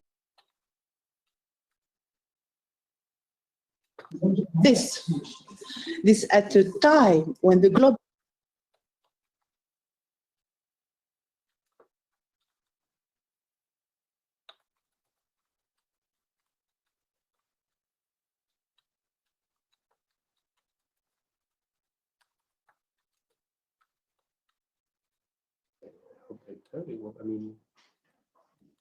Can I just make a check whether the three speakers are already connected and we can start?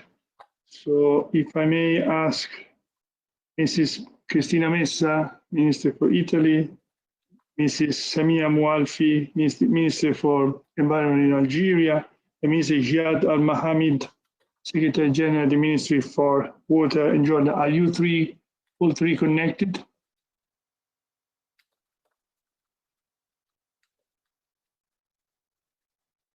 Yes, I am connected. Yes. Very good. Good afternoon. Yes. Thank you.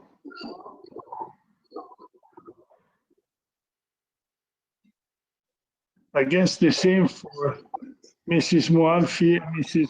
Messa.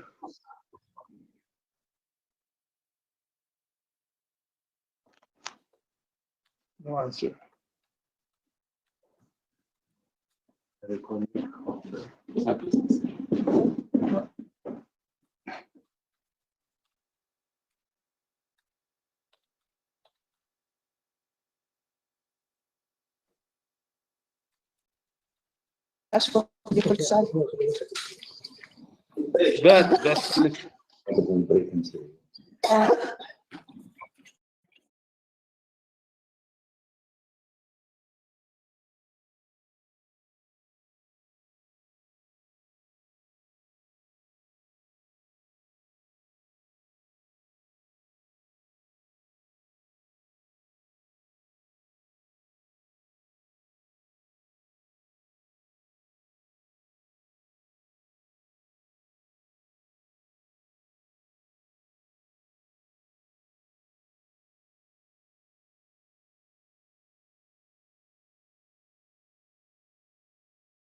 I am the director at the Joint Research Center of the European Commission.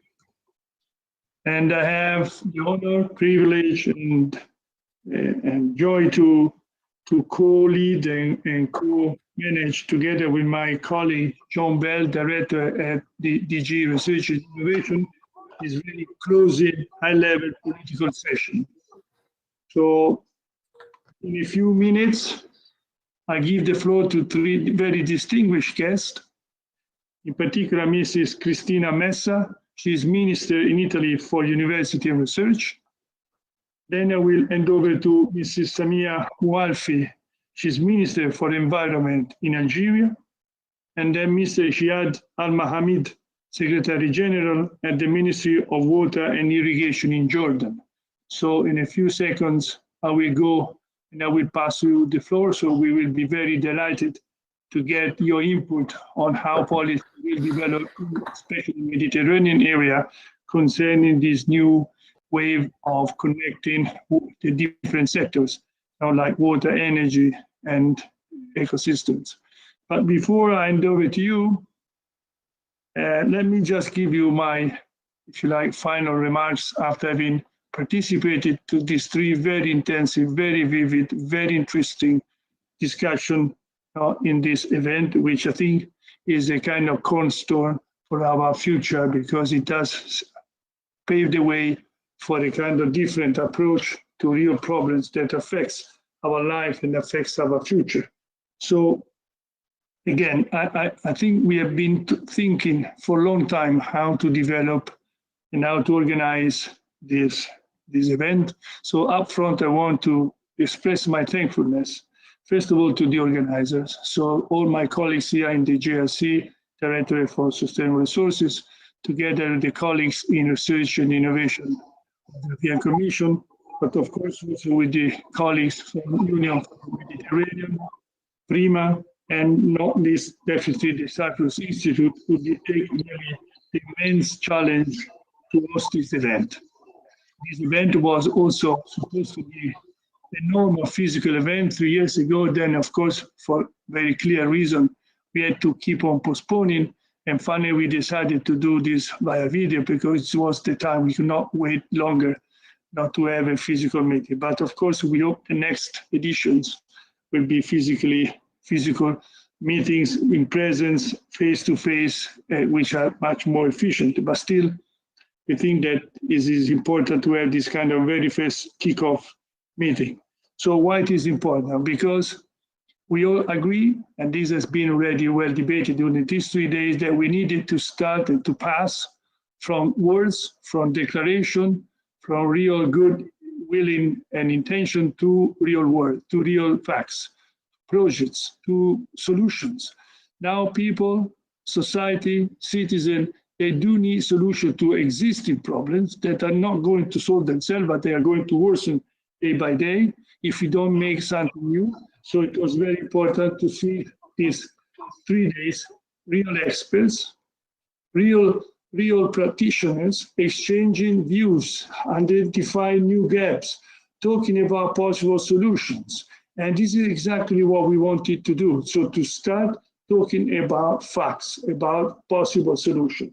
And this was very important because, again, only if we do have this kind of intellectual correct and strategic integrated access, and approach, whereby all the water consuming sectors are treated together and not in splendid isolation in silos. And we do look for, again, sustainable solution, which take into account the different pros and cons, then we can have a kind of a brilliant future. So the differences among the previous approach and this approach, first of all, is practical. So again, we are not talking about series of principle and discussion and intentions, but we start to exchange data, analysis, projects, proposals. And second, again, in an integrated way. So experts from energy sector to agriculture sector to water sector, they did discuss together and they did start to work for possible common solution. And this is now important because, as you know, in the European Union, the Green Deal pushes now for integrated policy. So we have a very good combination. From one side, a new deal of, again, the European willingness to develop this kind of cross-cutting, integrated, sustainable solution to the real society. From the other side, we do have now, finally, new technology, which go across sectors, which go across different fields, and they can provide us with possible solutions. So this merge, this combination of political willingness with possible future applicable solution, I think is what we do need now in the future. And this is exactly the WEFE Nexus concept. So again, applying a solution which go across the different water using sectors, identify where the energy is available, if not, how to get energy, sufficient energy to move, pumps to make water available to the different users. Then again, we can go for sustainable solution, providing, again, economic growth, social and environmental benefits, and also health to the population.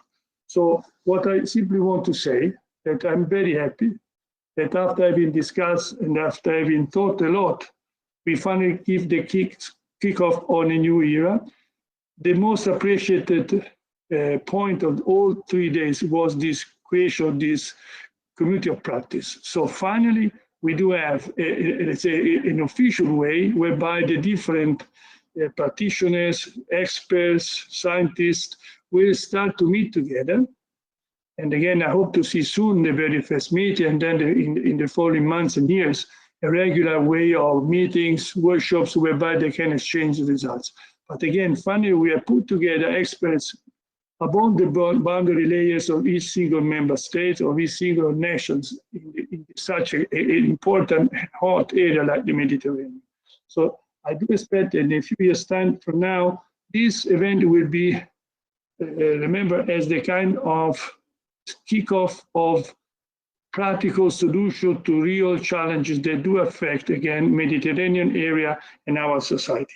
And again, this is my best, say, optimistic view for the future, whereby I do like to make my congratulations again to the speakers that they give their own contribution to these 3 days, to the different people that participated, and most of it to those that they will make a possible follow-up of the discussion. We don't want this as a kind of just one shot without any consequence, without any follow-up. We want to see a real concrete plan for establishing a new series of project solution to the different very demanding challenges that we do have in the area. But again, this is very possible only if we do have with us the sustain, the support, the push, the impetus from the political words and the political world. So that's why I like now to listen to the input from three very important subjects that are, of course, very important, especially in the Mediterranean area, and to listen to what they foresee for the future, in terms of policy, and especially for this kind of cross-cutting attitude, cross-cutting approach, that we have developed and we have proposed in this new workshop. So again, I would like to introduce first Mrs. Cristina Messa. She is the ministry in Italy, so my own native country, so the Ministry for University and Research. And again, I am very pleased and very honored, Mrs. Messa, Mr. Minister, to give you the floor, please. Thank you very much. It's a pleasure to be here, and thank you for your nice introduction. It's an honor actually to take part of this event, the WEFE Nexus Science Advances Conference, organized by Cyprus Institute and the European Commission. PRIMA, the Partnership for Research and Innovation in the Mediterranean Area, and the Union of Mediterranean. Italy has a special role in the Mediterranean region, not only because of the geographical reasons, but also because Italy is at the center of Mare Nostrum, and that implies political, economical, cultural ties, and this is done with all the people and the 3 continents that are surrounding the Mediterranean. The challenges faced by the Mediterranean bordering countries are clear and complex at the same time. To operate in a system of finite natural resources without irreversibly compromising its balance and the well-being of its local communities. That is the challenge.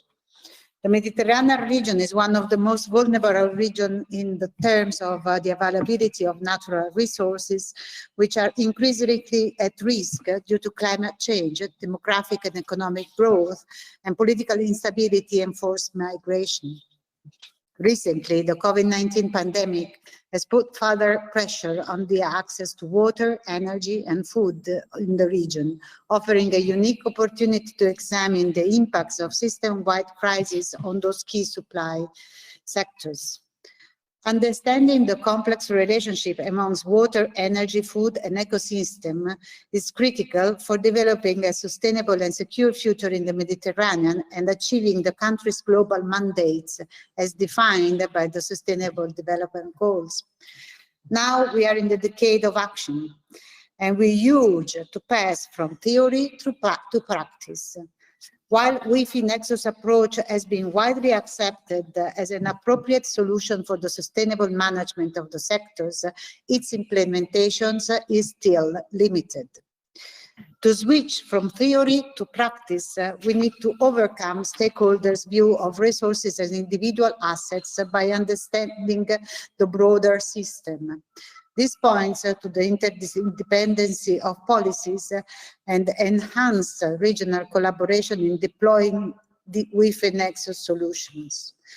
Implementing the Nexus approach, that is adopting integrated resources planning and management of these three vital sectors while minimizing environmental risk, will enable the Mediterranean region countries' economies to transition to green, circular, and low-carbon ones.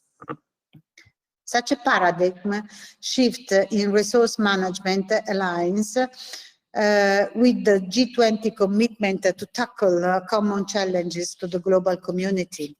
The issues dealt with in this conference have been part of the agenda of the G20 that Italy has the honor to lead, and then also been in line with the conclusion of a UN Food System Summit, to which we all have actively participated. The overarching frameworks for our action and initiatives are the EU Green Deal and Horizon Europe, the call for carbon neutrality, the Agenda 2030, the just transition towards a more inclusive, resilient and green society. Italy is fully committed in collaborating in all different contexts and arenas to promote research and innovation as science-based pathways for the recovery of the Euro-Mediterranean region. We are also on the front line to strengthen our ties around common long-lasting goals and initiatives, being aware that no one shall be left behind and that to solve common challenges, we cannot but act together.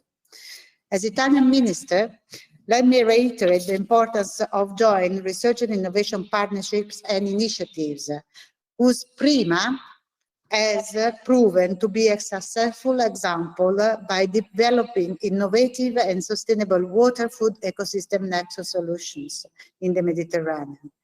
PRIMA is contributing to create a true Euro-Mediterranean scientific community with its attention to the equal footing principle and 126 projects with more than almost 1,200 beneficiaries from 19 countries funded so far. We need now to increase cross-organization collaboration to facilitate the uptake of these solutions at policy level. A community of practice would be ideal for bridging science on one side and policymakers and practitioners on the other side, with the final aim to create knowledge that is solution-oriented, socially robust, and transferable to both the scientific and societal practice. So let me just conclude saying that I really take the opportunity to thank the organizers and facilitators for ensuring the success of such a high-level conference. Thank you so much. Thank you, Mrs. Minister. And thank you very much for emphasizing, of course, the crucial role that Italy should play in the future, is playing and should continue to play in Mediterranean area. So we are very committed to work together with Italy and the other countries and the other organizations that you mentioned, like PRIMA, Union for Mediterranean, whatsoever. So I think it is very important that you feel also yourself very much committed to develop this kind of innovative solution, because otherwise the Mediterranean area will be the very first part of Europe facing very new difficulties, because climate change, of course, is going to not to help very much. No? The situation, environment, on health, solution. So we do need adaptation, we do need mitigation, we do need also intelligent solutions. So thank you again very much, Mrs. Minister.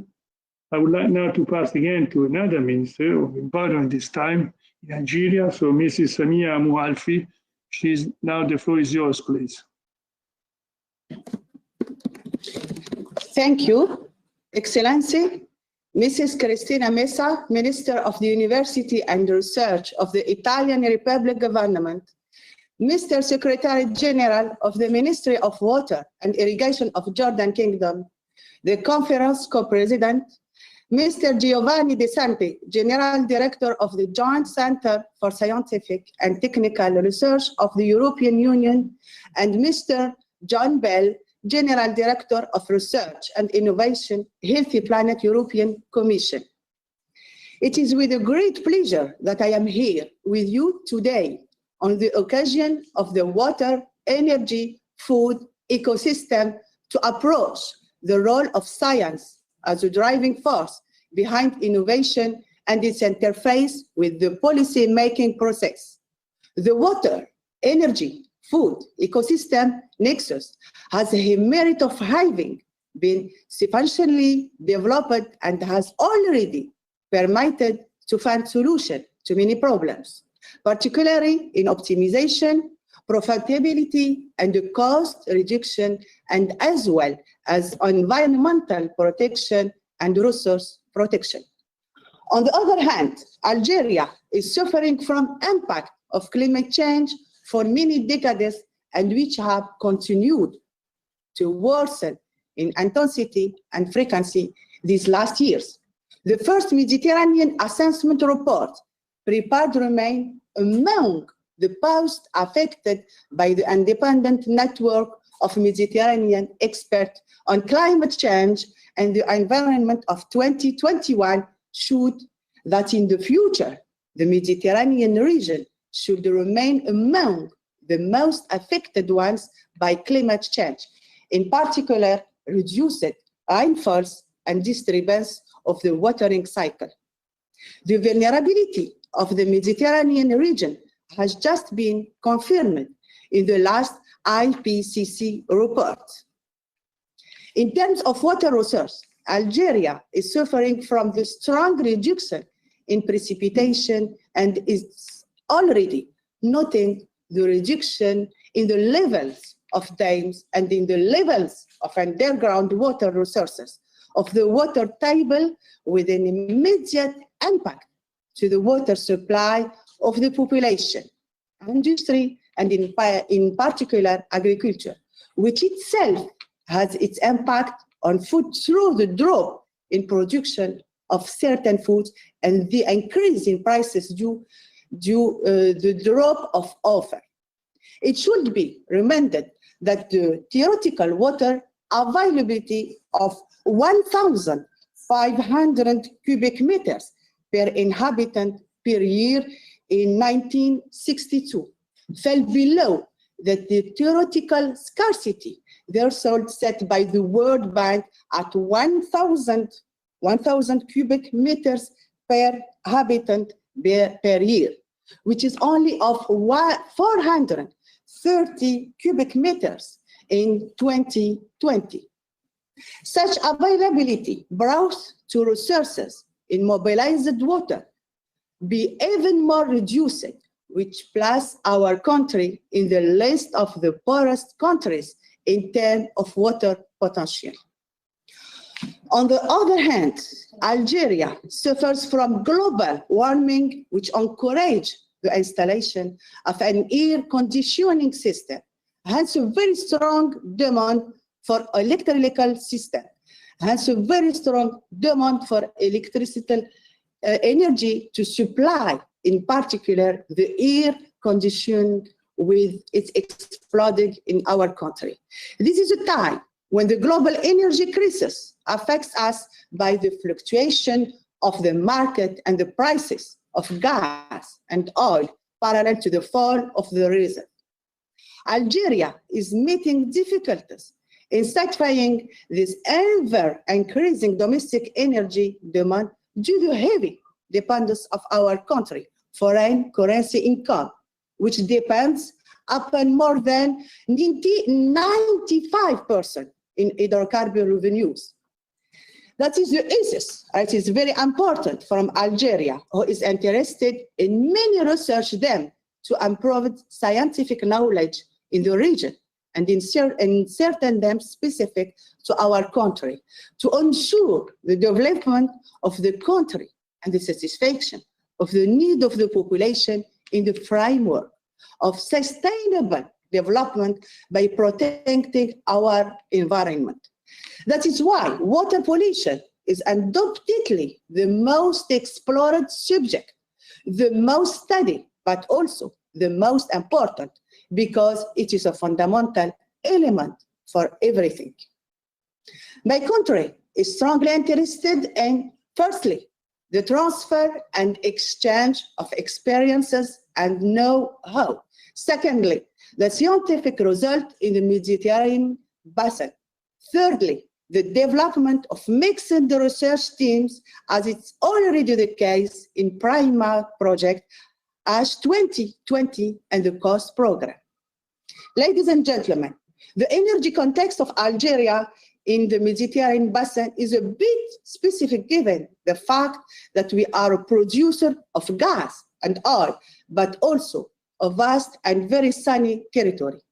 This is why we are thinking of the future about the development of renewable energies and green hydrogen and many other applications. The production of green hydrogen by solar energy to supply the production of drinking water and the supply of electric power to the agricultural sector. The summary maps of the climate vulnerability study carried out by the Ministry of the Environment show that there is strong recurrence of climatic drought for strategic crops as well as for pastoralism. This is why our country is complete to orient agriculture towards crops that consume less water. Besides, I would like to underline another area of critical interest for the country, which is the large-scale solar-powered water desalination, as well as the agro-food production process supplied by solar energy of a low carbon level. To conclude, I wish that scientific research will be developed in a participatory way around the Mediterranean basin in the framework of scientific research network and through increasing rapid exchange mechanism by taking advantage of the development of communication platform and the experience acquired during the period of COVID-19, where communication tools have been installed here and there and have shown their importance. I will be following very closely the progresses of this innovation project and hope to see them implemented with the involvement of all stakeholders in an inclusive way to ensure both the most comprehensive coverage and the widest dissemination of the result. I thank you for all the efforts made and to make for the success of this project and wish you every success in your works. Thank you. Thank you very much, Mrs. Minister. Thank you indeed, because we as researchers, we do need this kind of political pressure, now support like you said, that there are many solutions, many technologies available for providing results or solution to what you mentioned yourself. So the threat of water scarcity, the threat of electricity availability, the agriculture need, the population water need. So I support very much what you said. The climate change will not facilitate the future, will not easy the solution and the situation in Northern Africa, but in general everywhere, and again in Mediterranean area at first. So what you said and what also the Italian minister said is very encouraging us to push forward this kind of innovative. And we do need you behind us, the researchers and the technology and industry. Without the political support, go nowhere, and vice versa. So I think we need to simply underpin your desire, underpin your future views. So to finish and to complete, let's say, what you both said, I'd really like now to invite Mr. Shahid Al-Mohammed, Secretary General at the Ministry of Water and Irrigation in Jordan. So, Mr. Al-Mohammed, the floor is yours, please. Al-Mohammed, yes. Do you hear me? Yes. Okay, thank you very much. Good afternoon, everybody. I would like to thank all organizers for this conference, WEFE Nexus Science Advanced Conference, entitled The Way Forward. First of all, I have to give some introduction regarding with water resource in Jordan. And the second paragraph, I will talk something about water, energy, food nexus, especially in Jordan. Since its foundation, the Hashemite Kingdom of Jordan has achieved remarkable economic growth and social prosperity despite numerous hardship and refugees waves and crises. The latest, the Syrian crisis, as you know, and the largest human disaster since World War II. Jordan has responded appropriately, and it's putting its utmost efforts to respond to their needs and rights, while at the same time exerting additional resources and efforts to mitigate the impact on resources and economy by keeping an open eye on sustainable and development gain made prior to the crisis. As you know, water scarcity is one of the key challenges of our time. To put it simply, we human beings and our ecosystem, the planet, cannot survive without water, as you know. Water is one of the most crucial and sensitive issues in our region. Many countries in the Middle East and North Africa suffer from acute water scarcity. Jordan, for instance, is one of the most water scarce countries worldwide. Jordan has one of the lowest level of the water availability per capita in the world. And with the Syrian crisis adding a dramatic population increase, and the population is expected to double by 2047. Meeting war demand has become even more critical. The country has received waves of refugees since the Gulf War in 1990 till the Syrian crisis. Since the beginning of the Syrian refugees crisis in Jordan, water demand has been increased by 25%. Water sector challenges in Jordan. As you know, water scarcity in Jordan is classified because Jordan is classified an arid and semi-arid area, with 90% of its land coverage receiving an average annual precipitation of less than 150 millimeters. The renewable water resources per capita are estimated far below 100 cubic meter per year. As you know, the international, it's 1,000. So, then, okay, such circumstances have driven a need for mainstreaming unconventional water resources such as seawater desalination from the Gulf of Aqaba and replacing freshwater quantity with high-quality reclaimed water. Regarding with high subsidization, water tariffs for domestic users are structured in block quantity and the lower bracket in highly subsidy for the benefit of underprivileged households. Also, operation cost with depleting aquifers and increased pumping over significant amount. Okay, energy consumption have increased by 37%, electricity tariffs by 280%, and electricity bills by 355% over the past decades. A global water, food, energy resources scarcity has a direct bearing in Jordan's socio-economic future. From water perspective, food and energy system are users of the resource. From a food perspective, energy and water are inputs. And from an energy perspective, water and bioresources, example biomass in the form of energy crops, are generally an input or resource equipment, and food is generally the output. Food and water supply and wastewater treatment require significant amount of energy. This is the interlinkage between three sectors. Jordan faces a complex set of challenges related to water allocation efficiency to increase. This will reflect to increase the economic and the social returns per drop, utility efficiency to reduce leakage and wasting valuable water and energy scarce resources.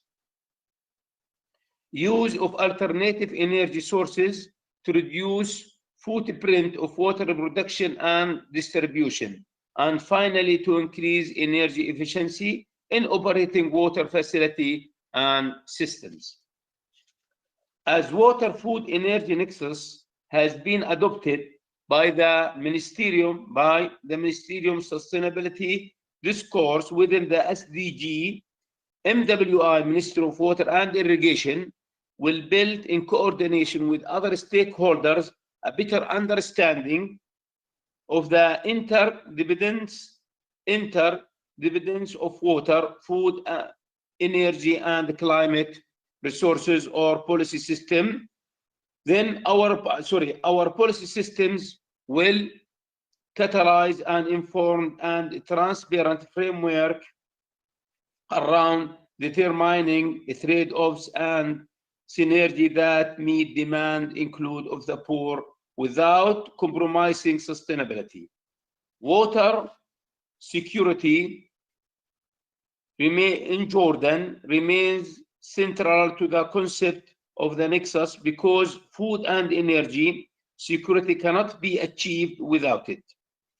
Climate change amplifies the significance and interdependence of this dynamic relationship, but is not seen within the nexus discourse as the primary driver for change.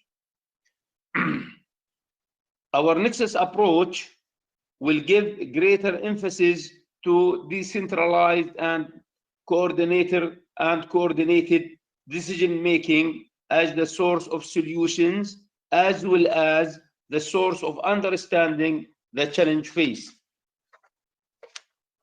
Finally,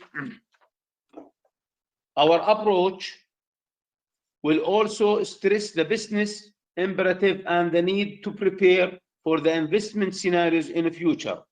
It underlies that the economic of water are both compelling and challenging, and that water security, economic development, and GDP are interlinked. We will partner with the manufacturers and the producer of water pumping stations and facility to introduce energy efficiency programs at all viable facility. Ministry of Water and Irrigation will put efforts to create incentives for agriculture water use which support food security policy objectives, develop incentives mechanisms for the use of the renewable energy and energy efficiency in the water sector, conduct proper assessment of and utilization of the potential of generation hydropower at many locations where water drops in elevation, particularly in the flow from the highlands toward the Jordan Valley, and use wastewater biosolid from a treatment plant to produce renewable energy and improve the environmental condition. Last but not least, the water sector in Jordan will engage in the global and regional debate and configure the water food energy nexus concept in its national discourse and as a strategic option for management of the multi-spectral approach as a part of its development agenda. Thank you very much for your listening.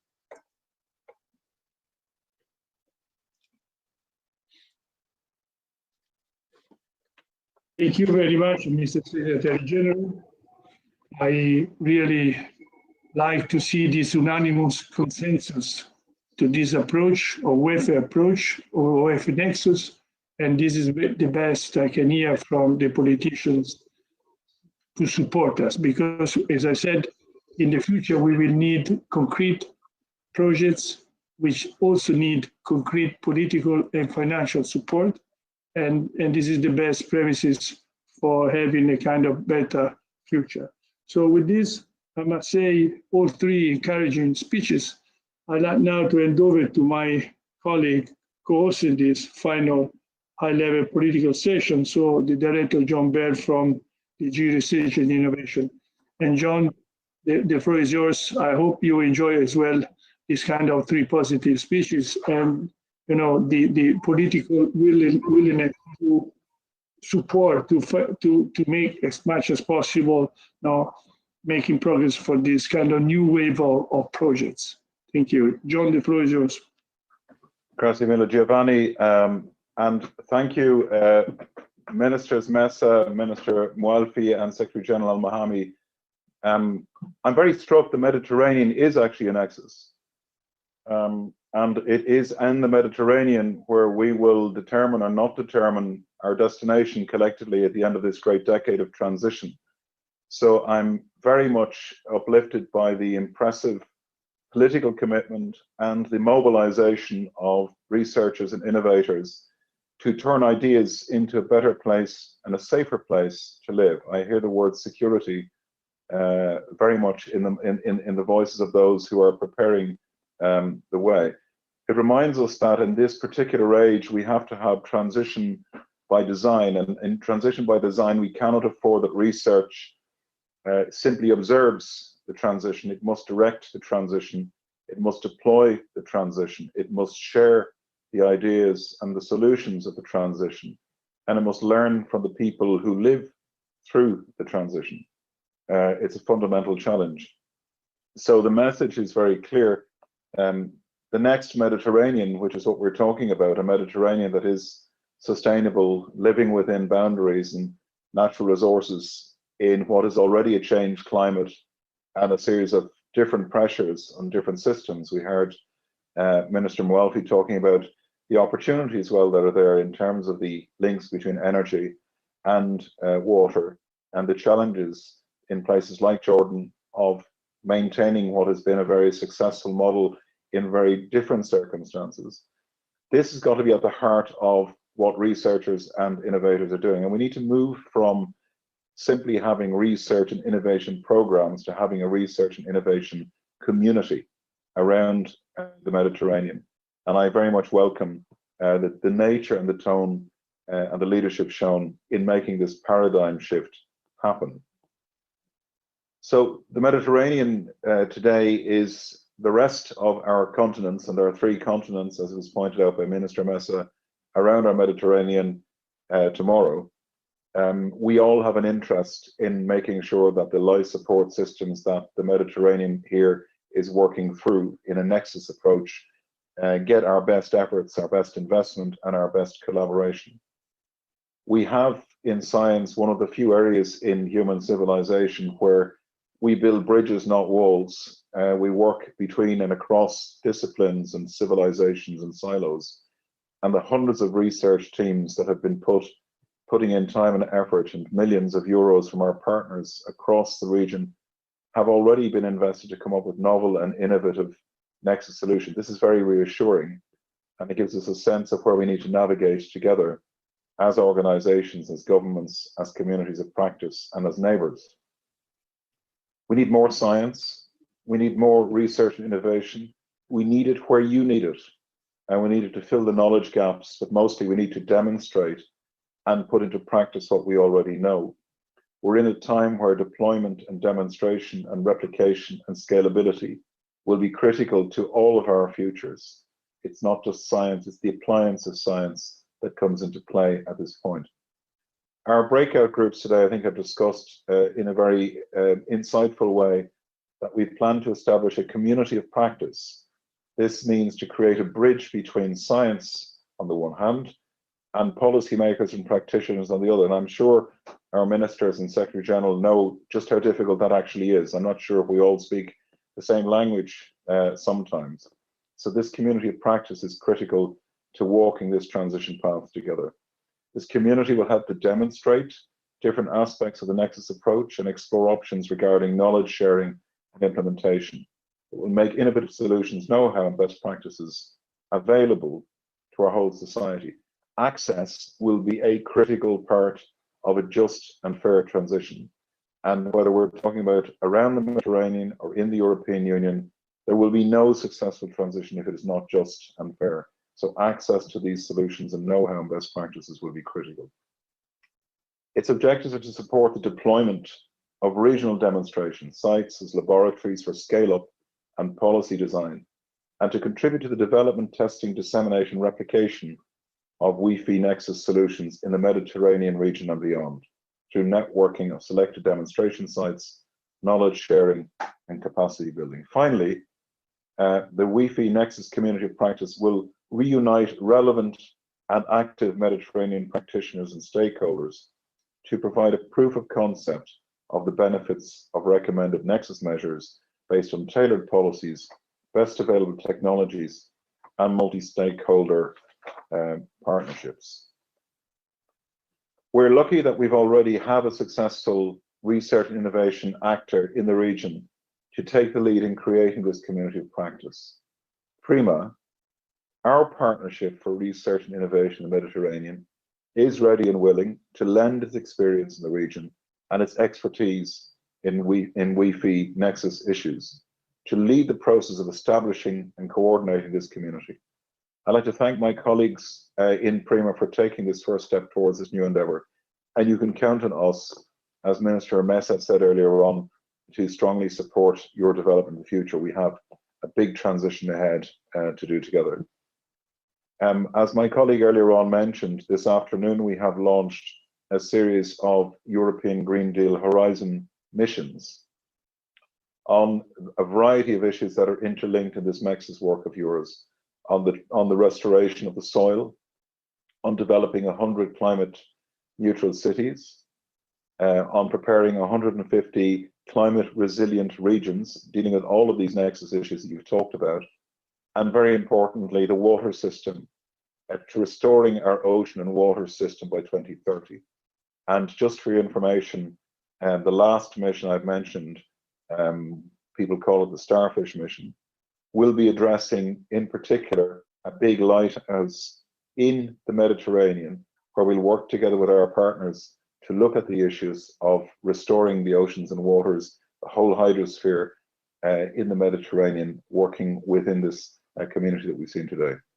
So Ministers, Your Excellencies, distinguished guests, ladies and gentlemen, it's been an honour and a pleasure to learn from you today, to hear your thoughts on the multitude of opportunities that the water, energy, food ecosystem offers.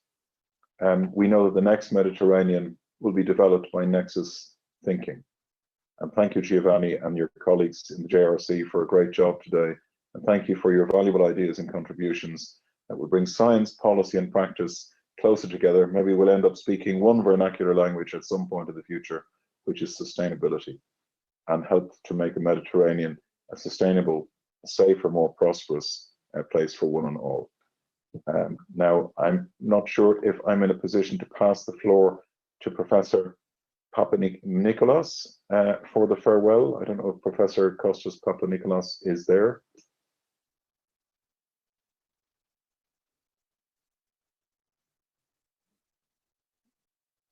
Yes. I give the floor to Professor Kostas Papanikolas, advisor to the President of the Republic of Cyprus on climate change and the Presidential Special Envoy for Climate Change, who has a short farewell message to you. Professor Papanikolas, and to your colleagues in the Cyprus Institute, Efkaristo ke Yassas. Thank you and good afternoon. Hello, can you hear me? Yes, I can. Unfortunately, you cannot see me, I see, although my computer says that I'm on. You don't see, right, a video. But we can hear you loud and clear, Professor Papanikolas. I apologize for some reason, although my camera is on, it doesn't show. I would not delay you. Sorry for this technical problem. I think I should proceed without rebooting because it will take a while. Is it okay to proceed like this? Perfect.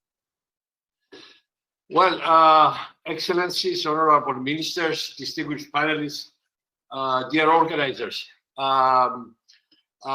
the situation, as you have discussed, as we all know, it's very difficult for our region, the Mediterranean. The old prognosis is that climate will hit us hard and the effects will be harsh. We're already experiencing the beginning. It's not about to happen, has begun happening. So even though the last 2 years, the COVID crisis has overshadowed the ticking bomb of climate change, things have not been stagnant. And collaboration, a significant collaboration is taking place between the European Commission, in particular the DG Research, JRC, with PRIMA, the Union of the Mediterranean, and the Cyprus Institute to address this critical issue and the manifestation of climate change in the worst possible way in the areas of water, energy, food, ecosystem nexus. The challenges facing the Mediterranean region are of unprecedented magnitude, as very robust modeling is demonstrating, and as we are witnessing year by year. And they are all interrelated. And yet, too often, we deal with each part of the nexus in a separate way, and this is not the most efficient way to deal with it.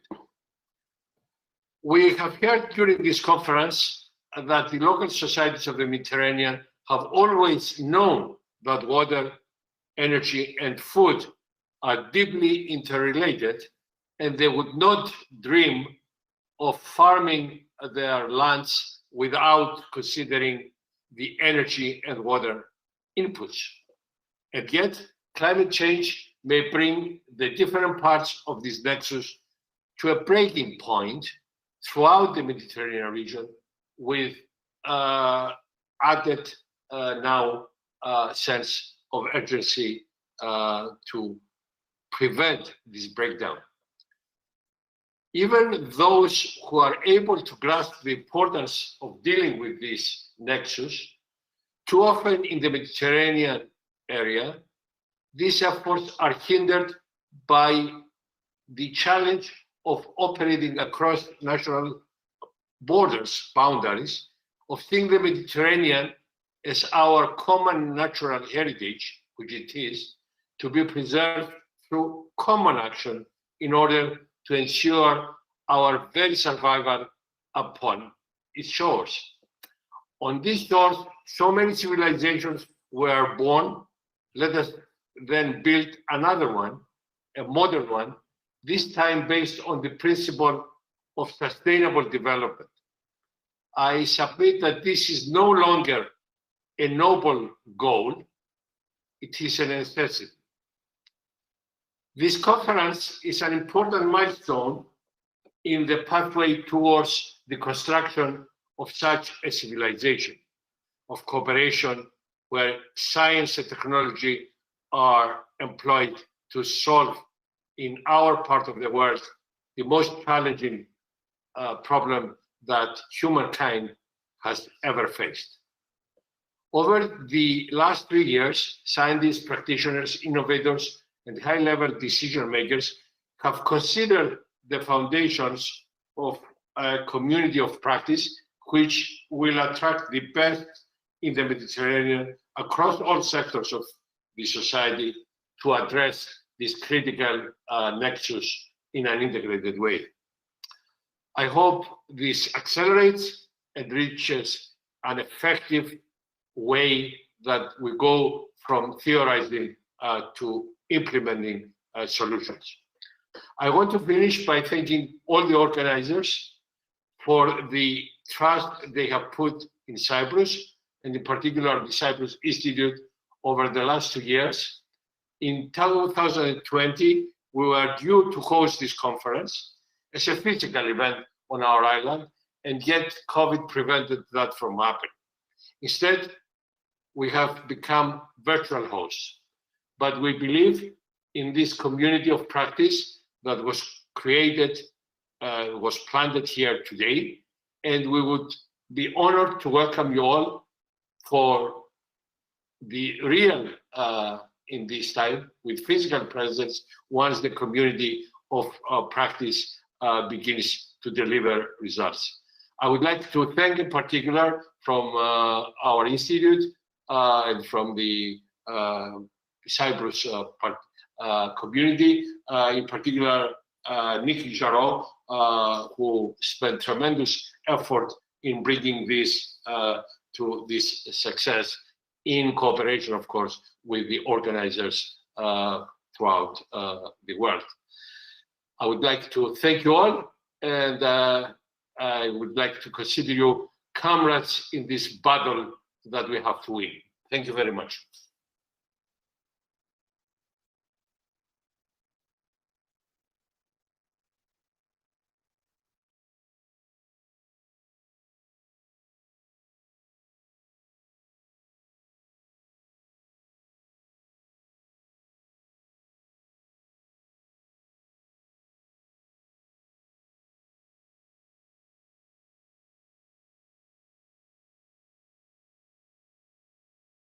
To one and all, and we will be inspired by your comments in working forward in building this community of practice.